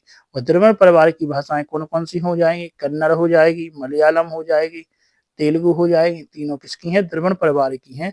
लेकिन बंगाली जो है वो किसकी है? वो आपको हमने बता दिए भारोपीय परिवार की भाषा है। तो आपका आंसर यहाँ पे सी जो है राइट आंसर आपका हो जाएगा। आइए अगला हम क्वेश्चन देखते हैं। अगला आपका 46वां जो क्वेश्चन है वो है, पाली में प्राकृत का जो रूप था उसका विकास इनमें से किन तीन शाखाओं में हुआ? ऑप्शन है स्वरसेनी, मागधी, मराठी। दूसरा है स्वरसेनी, कौरवी और ऐधमागधी।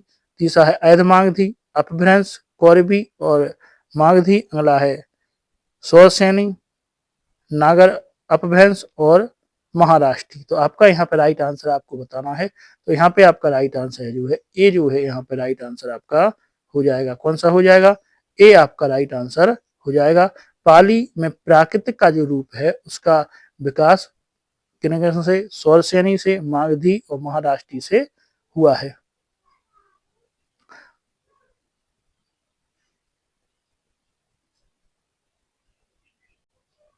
आगे अगर हम देखें तो आगे आप जानते होंगे कि जो भारतीय आर्य भाषा है आर्य भाषा जो है भारतीय आर्य भाषाओं को 3 भागों में बांटा गया है।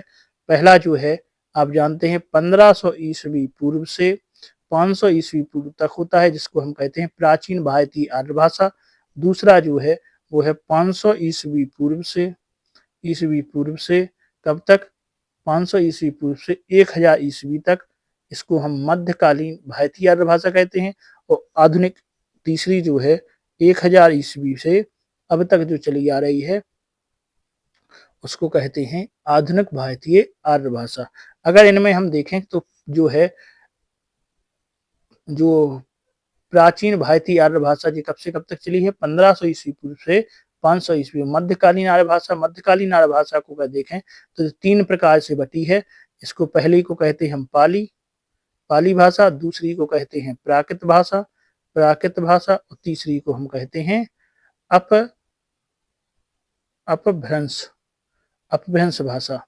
और अगर हम उत्तर भारत में जो है अपभ्रंश में 7 क्षेत्रीय रूपांतरण प्रचलित थे, जिसमें से हम अगर देखें तो आप जानते हैं कि सौरसेनी अपभ्रंश कहाँ कहाँ बोली जाती है, पश्चिमी हिंदी, राजस्थानी हिंदी, गुजराती में, और पेशाची अपभ्रंश पंजाबी और लहंदा में, और ब्राह्मण अपभ्रंश सिंधी में, खस अपभ्रंश पहाड़ी हिंदी में, महाराष्ट्रीय अपभ्रंश मराठी में, और अर्धमागधी अपभ्रंश पूर्वी हिंदी में, और मागधी अपभ्रंश बिहारी, बांग्ला, उड़िया, असमिया इनमें। और अगर हम देखें प्राकृत भाषा के जो है भेद हैं वो 5 हैं। सौरसेनी प्राकृत, पेशाची प्राकृत, और महाराष्ट्रीय प्राकृत, अर्धमागधी प्राकृत और मागधी प्राकृत। आइए अगला क्वेश्चन देखते हैं बिना देरी के। अगला क्वेश्चन हमारा है ब्रज भाषा का केंद्रीय क्षेत्र कहाँ है। तो ब्रज भाषा का केंद्रीय क्षेत्र कहाँ है, आपके ऑप्शन है मगध, द्वारिका, अयोध्या या मथुरा। तो इसका आंसर तो आप जान गए होंगे कि डी जो है यहाँ पे राइट आंसर आपका हो जाएगा। ब्रज भाषा जो है सौरसेनी अपभ्रंश में विकसित सबसे बड़ी बोली है। और ब्रज बोली जो है वो कहाँ कहाँ, आगरा, मथुरा और अलीगढ़ में विशुद्ध रूप से बोली जाती है। विशुद्ध मतलब बहुत ज्यादा रूप से बोली जाती है। जबकि एटा, मैनपुरी, बदायूं, फिरोजाबाद, बरेली, गुड़गांव, ग्वालियर और भरतपुर में जो है मिश्रित रूप से बोली जाती है। जो है ब्रज का सर्वप्रथम प्रयोग बोली के रूप में जो है अमीर खुसरो ने किया था, परंतु धीरेन्द्र वर्मा ने लिखा है कि ब्रज भाषा शब्द का पहला प्रयोग भिखारी दास ने किया है। अगर हम देखें कि साहित्य में 13वीं सदी से जो है ब्रज भाषा का प्रयोग निरंतर होने लगा है। आइए अगला हम देखते हैं। अगला हमारा है 48वां क्वेश्चन है, काव्य आत्मा की संकल्पनात्मक अनुभूति है। यह जो है उक्ति किस रचनाकार की है, अज्ञे की है, जयशंकर प्रसाद की है, महादेवी वर्मा की है या सूर्यकांत त्रिपाठी निराला की है। तो आपका यहाँ पे आंसर होने वाला है जयशंकर प्रसाद, बी जो है यहाँ पे राइट आंसर आपका होने वाला है।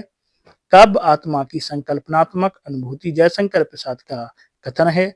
अज्ञे जो है, अज्ञे की बात करें तो अज्ञे प्रयोगवादी कवि हैं और इनको जो है इन्हें नई कविता के जनक के रूप में भी जाना जाता है, ये भी आप लोग जानते हैं।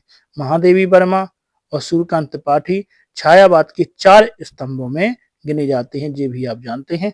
तो कौन कौन से, महादेवी वर्मा और सूर्यकांत त्रिपाठी 4 स्तंभों में गिने जाते हैं छायावादी की। आइए अगला क्वेश्चन हम देखते हैं। अगला हमारा क्वेश्चन है, सदगुरु सबोन को सगा सोधी सैना दाती, उपयुक्त पंक्ति रेखांकित पद का अर्थ बताना है हमें कि यहाँ पे रेखांकित पद कौन सा है। तो यहाँ पे अगर आपको बताएं तो रेखांकित पद कौन सा है, हम देखते हैं।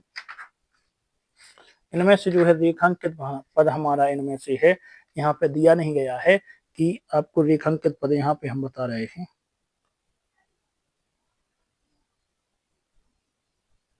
सदगुरु सबान, तो यहाँ पे जो रेखांकित पद है इसमें रेखांकित पद का अर्थ बताना है, क्या है, वायु है, मान है, बात है या दान है। तो आपको इसका जो है राइट आंसर बताना है कि इसका राइट आंसर क्या होने वाला। इसका रेखांकित सदगुरु सबोन को जो है आपको अर्थ बताना है यहाँ पे क्या है।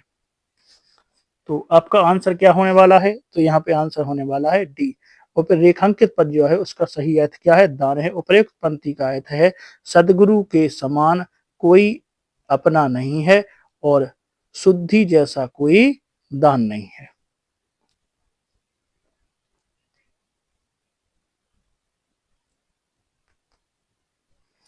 आइए अगला हम क्वेश्चन देखते हैं। अगला है सूरदास को वात्सल रस का सम्राट किसने कहा? बच्चन सिंह ने, आचार्य रामचंद्र शुक्ल ने, या श्याम सुंदर दास ने, या केशव दास ने? तो आपको बताना है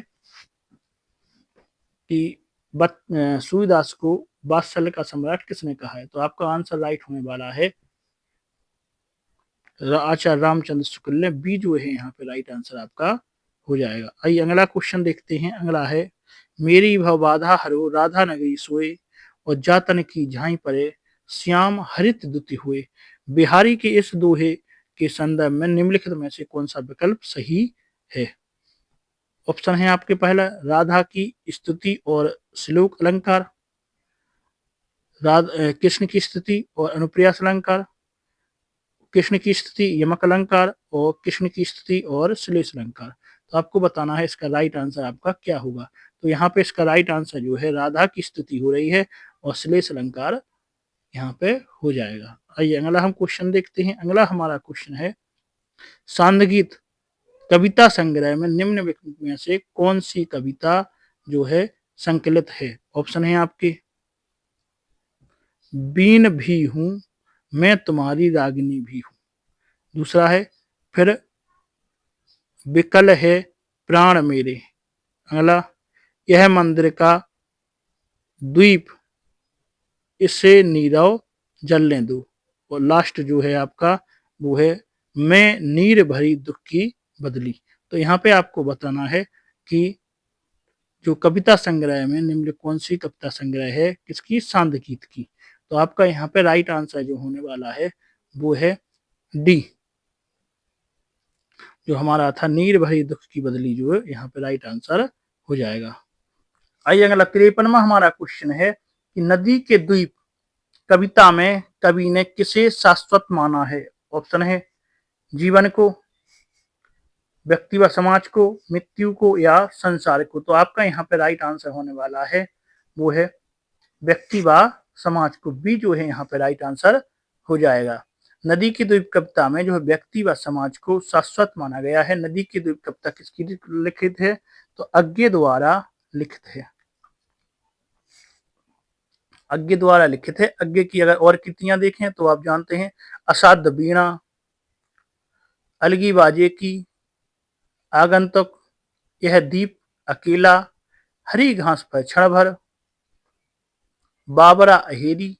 तो ये प्रमुख इनकी कृतियां हो जाएंगी। आइए अगला हम देखते हैं। अगला हमारा है हार की जीत कहानी किस नैतिक मूल्य पर आधारित है?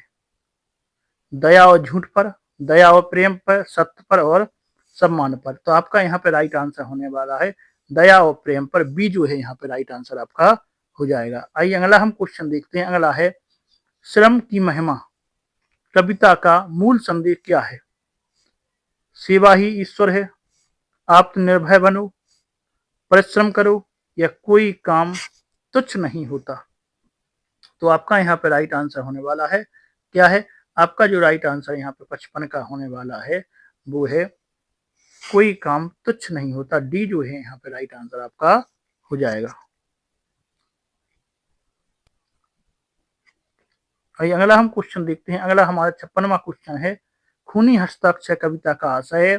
ऑप्शन है खून का महत्व जानना, खून से हस्ताक्षर कहना, या मातृभूमि के लिए स्वयं को निछावर करना, या स्वयं मर जाना। तो आपका इसका राइट आंसर होने वाला है वो है मातृभूमि के लिए स्वयं को निछावर करना।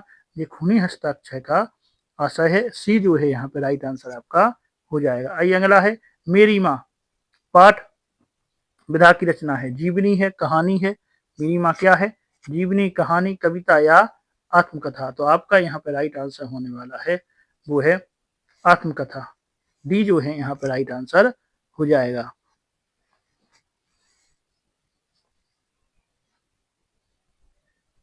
आइए अगला हम क्वेश्चन देखते हैं। अगला हमारा क्वेश्चन है दोपहर का भोजन। दोपहर का भोजन पाठ के अनुसार रामचंद्र जो है कौन सा काम करता था? लेखक था और प्रूफ रीडर था, मीटर मोटर मैकेनिक था या कैशियर था? तो इनमें से आपका राइट आंसर होने वाला है वो है बी जो है राइट आंसर इसका हो जाएगा। प्रूफ रीडर का काम जो है कौन? रामचंद्र करता था।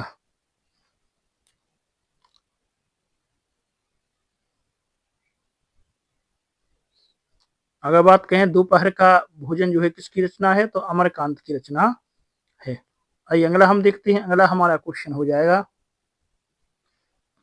वो है क्या ऐसा नहीं हो सकता पाठ के अनुसार मित्र अपने फटे बिस्तर को कैसे छिपाता है? ऑप्शन है उजली चादर को बिछाकर, गद्दे के नीचे दबाकर, अलमारी में या कमरे में अंधेरा करके। तो आपका यहाँ पर राइट आंसर आपको पता ही चल गया होगा। इसका जो राइट आंसर है वो है ए, उजली चादर को बिछाकर वो है छिपाता है।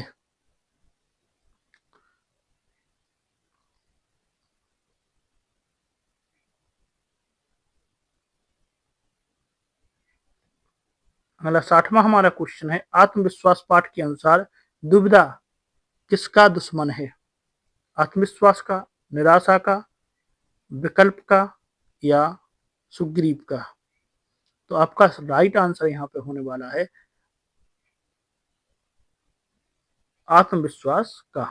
ये जो है यहाँ पे राइट आंसर हो जाएगा। आइए अगला क्वेश्चन है याचक और दाता पाठ के आधार पर धरोहर शब्द का सही अर्थ क्या है? स्थायी वस्तु, अस्थायी वस्तु जो लौटाई जाती है, मूल्यवान वस्तु या सुरक्षित वस्तु? तो आपका यहाँ पर राइट आंसर है अस्थायी वस्तु जो लौटाई जाती है वो क्या कहलाती है? धरोहर कहलाती है। याचक और दाता किसके द्वारा लिखा गया है? रविंद्रनाथ टैगोर द्वारा लिखी गई रचना है। अगला है भगवान के डाकिये के रचयिता कौन है? रामदरस मिश्र। अगला है भगवती चरण वर्मा, रामधारी सिंह दिनकर। सी जो है इसका राइट आंसर आपका हो जाएगा। तो भगवान के डाकिये किसने लिखा है? रामधारी सिंह दिनकर ने। और लास्ट है हरिशंकर परसाई। ये तो हो गई नहीं, सी आपका राइट आंसर इसका हो जाएगा। अगला क्वेश्चन देखते हैं। अगला आपका यहाँ पे क्वेश्चन है क्या निराश हुआ जाए पाठ के संदर्भ में लेखक के अनुसार जीवन कष्टकर कब हो जाता है? ऑप्शन है जब हम पढ़ाई नहीं करते, जब हम लड़ते झगड़ते हैं, जब हम जीवन की कद्र नहीं करते, जब हम उन्हीं बातों का हिसाब रखते हैं जिनमें धोखा खाया हो। तो आपका यहाँ पे राइट आंसर होने वाला है वो है जब हम उन्हीं बातों का हिसाब रखते हैं जिसमें धोखा खाया हो। तो जो है जीवन कष्टकर कब हो? जीवन कष्टकर हो जाता है। आइए अगला क्वेश्चन देखते हैं।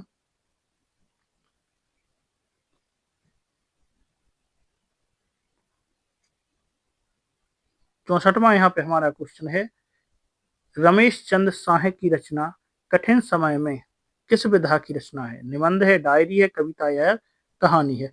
तो आपका यहाँ पे राइट आंसर होने वाला है यह क्या है? यह एक डायरी है। बी जो है आपका राइट आंसर यहाँ पे हो जाएगा। आइए अगला हम देखते हैं एक कहानी यह भी पाठ में निम्नलिखित में से कौन सी विशेषता माँ की नहीं है? तो माँ की विशेषता बताना है कौन सी नहीं है। ऑप्शन है बेपढ़ा लिखा नहीं होना, आवेश और क्रोध, सबकी सेवा करना या धैर्य सहनशीलता? तो आपका यहाँ पे राइट आंसर क्या होने वाला है? वो है आवेग और क्रोध। ये माँ की विशेषता नहीं है। अगला हम क्वेश्चन देखते हैं। 66वां हमारा यहाँ पे क्वेश्चन है वो है अकाल और उसके बाद कविता नागार्जुन की जो है काव्य संग्रह से ली गई है। कौन से? युगधारा से, प्यासी पथराई से या प्रेत का बयान से या सतरंगी पंखों वाली से? तो आपका यहाँ पे राइट आंसर होने वाला है सतरंगी पंखों वाली। डी जो है यहाँ पे राइट आंसर होने वाला है। अकाल और उसके बाद कविता नागार्जुन के जो काव्य संग्रह है सतरंगे पंखों वाली से ली गई है। आइए अगला क्वेश्चन हमारा है कैदी और कोकिला कविता में कवि ने कोयल के स्वर में स्वर की कल्पना की है। ऑप्शन है आपके दुर्गा के, सरस्वती के, लक्ष्मी के या भारत माता के। तो आपका आंसर आपको पता ही चल गया हो, भारत माता के। डी जो है यहाँ पे राइट आंसर आपका हो जाएगा। किसकी रचना है? माखनलाल चतुर्वेदी की रचना है। आइए अगला क्वेश्चन देखते हैं। अगला क्वेश्चन है भूषण कैथ शिवा बावनी में कुल कितने कवित्व हैं? ग्रंथ में शिवाजी की प्रशंसा,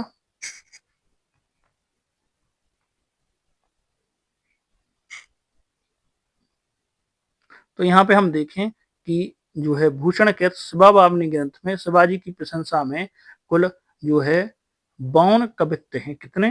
52। डी जो है आपका राइट आंसर हो जाएगा। आइए अगला क्वेश्चन देखते हैं। अगला हमारा क्वेश्चन है भगवती चरण वर्मा ने अपनी कविता में आने को उल्लास और जाने को आंसू बह जाना क्यों कहा है? तो कविता में आने को उल्लास और जाने को क्या कहा है? जाने को आंसू बह जाना क्या कहा है?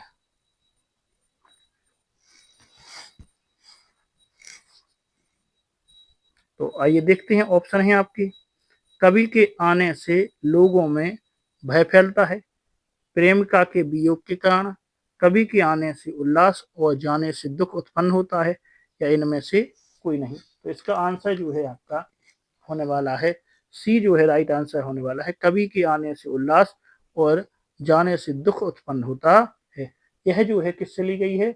दीवानों की हस्ती से ली गई है। कविता में भगवती चरण वर्मा ने जो है अपने आने को उल्लास इसलिए कहा है क्योंकि वह जहां भी जाता मस्ती का आलम लेकर जाता है और उसके जो है लोगों में मन में प्रसन्नता हो जाती है। पर जब वह उस स्थान को छोड़कर जाते आगे जाते हैं तब कवि एवं वहां के लोगों को दुख होता है। विदाई के समय उस पर क्या है? आंखों में आंसू बह जाते, इसलिए कहा गया है। आइए अगला हम देखते हैं। अगला हमारा क्वेश्चन यहाँ पे होगा। अगला क्वेश्चन है पानी की कहानी अनुसार बूंद प्रारंभिक अवस्था में किस रूप में थी? बर्फ के रूप में, सागर के रूप में, बाष्प के रूप में, या पानी के रूप में? तो आपका आंसर है बाष्प के रूप में। सी जो है यहाँ पे राइट आंसर होने वाला है। पानी की कहानी के अनुसार जो है बूंद प्रारंभ में कैसी थी? बाष्प के रूप में थी। मैं उन दिनों बाष्प के रूप में पृथ्वी के चारों ओर घूमती रहती थी। तो पानी की कहानी किसने लिखी है? आप जानते हैं पानी की कहानी जो है रामचंद्र तिवारी के द्वारा लिखी गई रचना है। आइए अगला हम देखते हैं। 71वां हमारा है निम्नलिखित काव्य पंक्तियां जो पंक्ति किस कविता की हैं? सूरज ने क्यों बंद कर ली अपने घर का दरवाजा। सूरज ने क्यों बंद कर लिया अपने घर का दरवाजा? विषाद से, अपराजिता से, पथिक से, या पानी और धूप से? तो आपका यहाँ पे आंसर होने वाला है वो है पानी और धूप। डी जो है यहाँ पे राइट आंसर होने वाला है।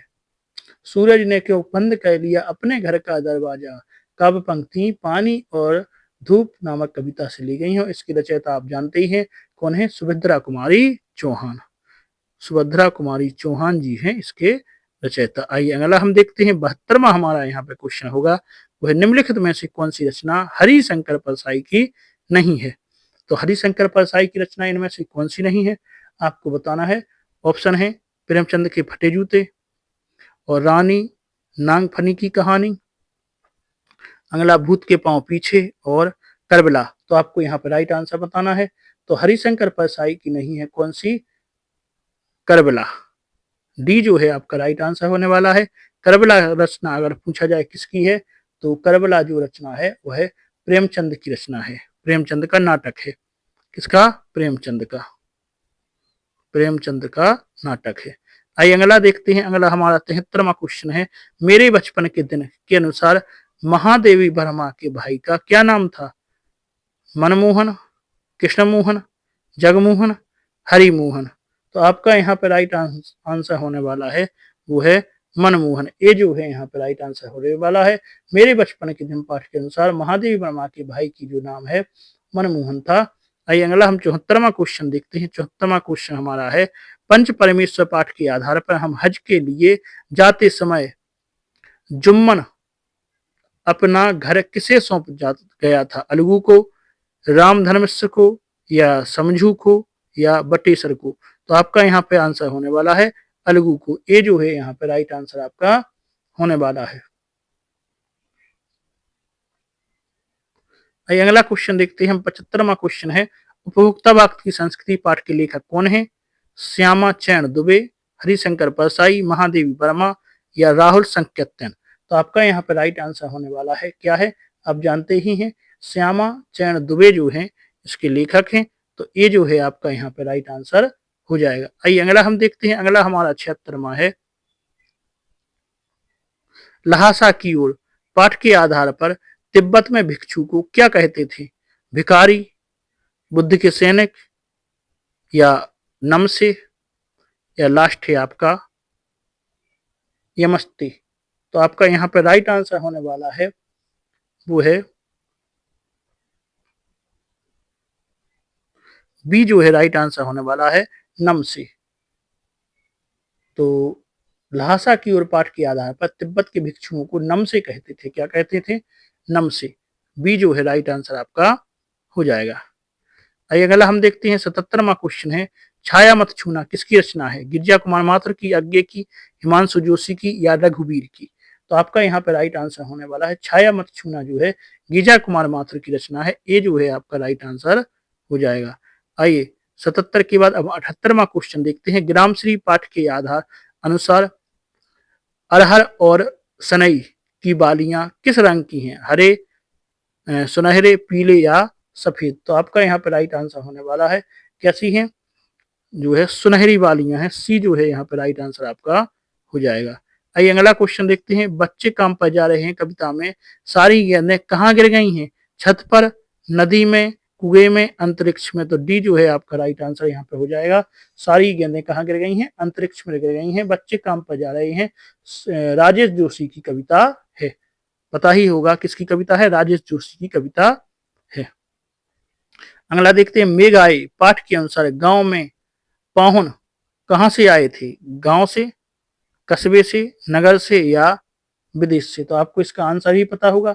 इसका आंसर जो है पाहुन नगर से आए थे। कहां से? नगर से, गांव में। बी जो है राइट आंसर आपका हो जाएगा। इसके मेघ आए। आइए अगला हम देखते हैं। 81वां हमारा है कि निम्नलिखित में से कौन सी पंक्ति अंधेरे में कविता की नहीं है? अंधेरे में कविता की नहीं है तो पंक्ति है, कुहेलीला कोई बड़ा चेहरा फैल जाता है, ध्वनि लड़ रही है अपनी पिति ध्वनि से यहाँ। सी है, सांवली हवाओं में काल ठहलता है। अगला, हृदय में रिस रहे ज्ञान का तनाव बह। तो यहाँ पे आपका जो है राइट आंसर होने वाला है वो है बी जो है राइट आंसर होने वाला है, ध्वनि लड़ रही अपनी पिति ध्वनि से यहाँ। सो कौन सा आंसर हो गया है? बी जो है आपका राइट आंसर हो गया है, ध्वनि लड़ रही हैं अपनी पिति ध्वनि से यहाँ। यह पंक्ति जो है अंधेरे में से नहीं है बल्कि क्या है? ब्रह्मा राक्षस की है। बाकी जो पंक्तियां हैं अंधेरे में की हैं। आइए अगला हम क्वेश्चन देखते हैं। अगला हमारा क्वेश्चन है 82वां क्वेश्चन है, मानो झूम रहे तरु भी मंद पवन के झोंकों से। उपयुक्त पंक्ति जो है किसकी है? अज्ञे की है, नागार्जुन की है, शिव मंगल सिंह सुमन की है, या स्वयं प्रकाश की है? तो आपका यहाँ पे राइट आंसर होने वाला है वो है किसकी है? मानो झूम रहे हैं तरु भी मंद पवन के झोंकों से। यह पंक्ति जो है शिव मंगल सिंह सुमन की पथिक से ली गई है। और किसकी है? शिव मंगल सुमन किससे ली गई है? पथिक से। सी जो है आपका राइट आंसर हो जाएगा। आइए अगला है, वापसी कहानी किस संग्रह में संग्रहित है? ऑप्शन है जिंदगी और गुलाब के फूल, दूसरा है फिर बसंत आया, तीसरा है मेरी प्रिय कहानी, और चौथा है एक कोई और। तो आपका यहाँ पे राइट आंसर होने वाला है वो है मेरी प्रिय कहानी। तो वापसी कहानी किस संग्रह में संग्रहित है? मेरी प्रिय कहानी में। सी जो है आपका राइट आंसर यहाँ पे हो जाएगा। अगर वापसी कहानी हम देखें तो मेरे प्रिय कहानी संग्रह जो है वापसी की है और इसकी को है उषा प्रिय बंदा द्वारा लिखित है कहानी। आइए अगला हम क्वेश्चन देखते हैं। अगला हमारा 84वां यहाँ पे क्वेश्चन हो जाएगा। 84वां क्वेश्चन है, मुख्य गायक जब अपने सुर से भटक जाता है तो सुर को वापस पकड़ने के लिए उसकी सहायता कौन करता है? लेखक, संगीतकार, संगीतकार या गायक? तो आपका यहाँ पे राइट आंसर हो जाएगा वो है बी, संगीतकार। बी यहाँ पे राइट आंसर हो जाएगा। संगीतकार किसकी रचना है? तो आप जानते हैं मंगलेश डबराल की। आइए अगला क्वेश्चन देखते हैं। अगला आपका क्वेश्चन है कि आत्मकथ कविता में सीवन को उधेड़ने का क्या अर्थ है? सीवन को उधेड़ने का क्या अर्थ है? ऑप्शन है दिल को ठेस पहुंचाना, या हृदय को चीर कर दिखाना, या दूध का दूध पानी का पानी कर देना, या अगला है मन में छिपी पुरानी बातों को फिर से याद करना। तो आपका यहाँ पे राइट आंसर होने वाला है वो डी आपका राइट आंसर हो जाएगा। मन में छिपी पुरानी बातों को फिर से याद करना, डी जो है राइट आंसर आपका हो जाएगा। आइए अगला हम देखते हैं। अगला हमारा क्वेश्चन है, अपराजिता किस विधा की रचना है? तो उपन्यास है, कहानी है, संस्मरण है या नाटक है? तो आप जानते हैं अपराजिता जो है क्या है? कहानी है। तो बी जो है इसका राइट आंसर आपका हो जाएगा। क्या है? कहानी है। बी आपका राइट आंसर। लेखिका कौन है? गौरा पंत शिवानी इसकी लेखिका है। आइए हम अगला क्वेश्चन देखते हैं। अगला आपका यहाँ पे क्वेश्चन है, राखी का मूल एकांकी में करमवती कौन थी? चित्तौड़ की महारानी, मेवाड़ की महारानी, किशनगढ़ की महारानी या विजयवाड़ा की महारानी? तो आपको इसका राइट आंसर बताना है। तो आप जानते हैं राखी का मूल एकांकी में जो करमवती थी वह मेवाड़ की महारानी थी। बी जो है आपका राइट आंसर हो जाएगा। आइए अगला हम क्वेश्चन देखते हैं। दादी की घड़ी कहानी की लेखिका कौन है? मृदुला गर्ग, मालती जोशी, गीताश्री या कुसुम अंसल? तो आपका यहाँ पे राइट आंसर होने वाला है वो है कौन है? मालती जोशी। बी जो है आपका राइट आंसर यहाँ पे हो जाएगा, मालती जोशी है। आइए अगला क्वेश्चन देखते हैं। अगला हमारा यहाँ पे क्वेश्चन है, सुनंदा जैनेन्द्र के किस कहानी की पात्र हैं? पाजेब की, एक रात की, फांसी या पत्नी? तो आपको इसका राइट आंसर बताना है। इसका राइट आंसर होने वाला है पत्नी। डी जो है आपका राइट आंसर हो जाएगा।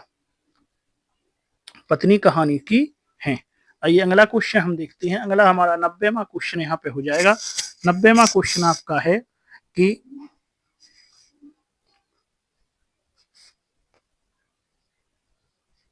नींव का पत्थर एकांकी के लेखक हैं कौन है? मालती जोशी, विष्णु प्रभाकर, शेखर जोशी या जैनेन्द्र कुमार? तो आपका यहाँ पे राइट आंसर होने वाला है वो है विष्णु प्रभाकर। आइए अगला क्वेश्चन हम देखते हैं। अगला हमारा क्वेश्चन है 91वां, जीप पर सवार इलिया के लेखक कौन है? तो मालती जोशी, सैयद जोशी, जैनेन्द्र कुमार या शेखर जोशी? तो आपका यहाँ पे राइट आंसर होने वाला है वो है सैयद जोशी। बी जो है राइट आंसर होने वाला है। जीप पर सवार इलिया के लेखक कौन है? वे हैं शरद जोशी। आइए अगला क्वेश्चन देखते हैं। अगला हमारा यहाँ पे क्वेश्चन रहेगा कि किस उपन्यास में प्रथम बार प्रेमचंद ने पात्रों में अनंत द्वंद्व उपस्थिति जो है कि? तो इसका आंसर आपका हो जाएगा वो है गबन में। तो क्या अनंत द्वंद्व उपस्थित किया है किसमें? गबन में। सी जो है राइट आंसर आपका हो जाएगा। आपका बंटी उपन्यास कितने भागों में है? तो आप जानते हैं 16 भागों में। सी जो है इसका राइट आंसर हो जाएगा। किसकी रचना है आपका बंटी? जानते हैं मन्नू भंडारी की। अगला क्वेश्चन देखते हैं। अगला है, मैं स्त्री शरीर को देव मंदिर के समान पवित्र मानता हूँ। यह कथन किसका है? हर्ष का, देवपुत्र का, मलिंद का या बाणभट्ट का? तो आपका यहाँ पे राइट आंसर होने वाला है बाणभट्ट का। डी जो है यहाँ पे राइट आंसर हो जाएगा। मैं स्त्री शरीर को देव मंदिर के समान पवित्र मानता हूँ, यह कथन बाणभट्ट का है। और बाणभट्ट की आत्मकथा उपन्यास जो है 1946 में लिखा गया था। किसके द्वारा?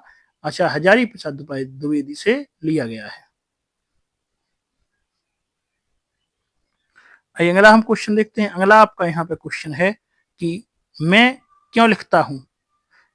शीर्षक निबंध में लेखक ने किस कविता के उदाहरण द्वारा अपनी बात स्पष्ट की है? ग्रामश्री, आत्मकथा या हिरोशिमा? तो आपका यहाँ पे राइट आंसर नीचे नहीं जाते, हिरोशिमा है। राइट आंसर क्या है? सी जो है यहाँ पे राइट आंसर है। मैं क्यों लिखता हूँ शीर्षक निबंध में जो लेखक ने हिरोशिमा नामक कविता के उदाहरण द्वारा अपनी जो है बात स्पष्ट की है। आइए अगला क्वेश्चन देखते हैं। अगला हमारा यहाँ पे क्वेश्चन होगा 96वां क्वेश्चन है, बाल गोविंद भगत का कद था ठिकना, ऊंचा, मझोला या सामान्य? तो आपका यहाँ पे राइट आंसर होने वाला है मझोला। बी जो है यहाँ पे राइट आंसर आपका होने वाला। वे गोरे चिट्टे व्यक्ति थे, कैसे थे?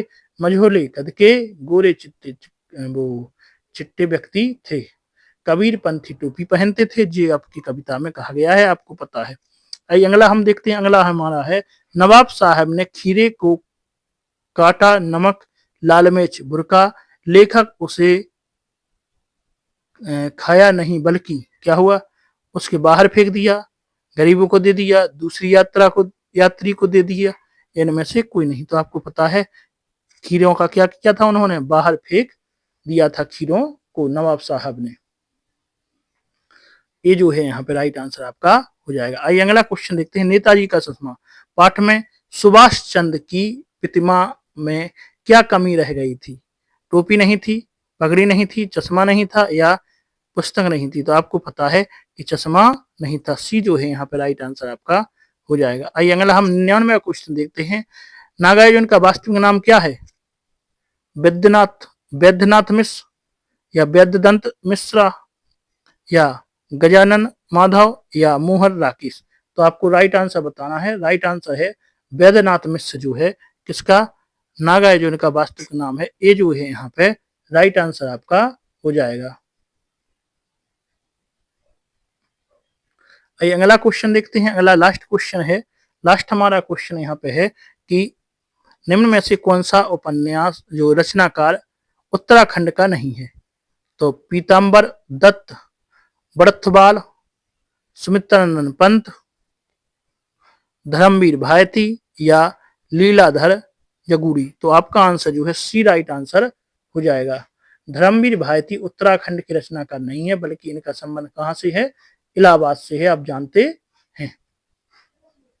तो आज की सीरीज में हमने जो है प्रैक्टिस सेट में आज हमने दूसरा प्रैक्टिस सेट पूरा खत्म कर लिया है। आपने देखा कि पहले प्रैक्टिस सेट में जो है आपके अलग क्वेश्चन थे, दूसरे प्रैक्टिस सेट में आपके अलग क्वेश्चन है, क्योंकि आपका सिलेबस जो है इतना बड़ा है कि यहाँ पे जो है पेपर जो आपके आएंगे प्रत्येक जो है आप ये ना समझें कि आपका पेपर जो है अगर आज का पेपर ऐसा आया तो कल का भी वैसा आएगा। आपके पेपर में जो है प्रत्येक डे बाय डे जो है टॉपिक चेंज होके आने हैं, क्योंकि इतना बड़ा सिलेबस है, इतने टॉपिक दिए गए हैं कि प्रत्येक टॉपिक से अगर एक क्वेश्चन भी उठाएं तो आपकी 100 क्वेश्चन जो है कुछ ही टॉपिक में हो जाएंगे, क्योंकि आपके जो टॉपिक हैं वो 100 से भी ज्यादा हैं। इसलिए वहां पे जो एग्जामिनर को जो है क्वेश्चन देने में बड़ी दिक्कत आने वाली है, क्योंकि वह जो पेपर बनाएगा वो इस आधार पे बनाएगा कि सभी टॉपिकों से क्वेश्चन कवर हों।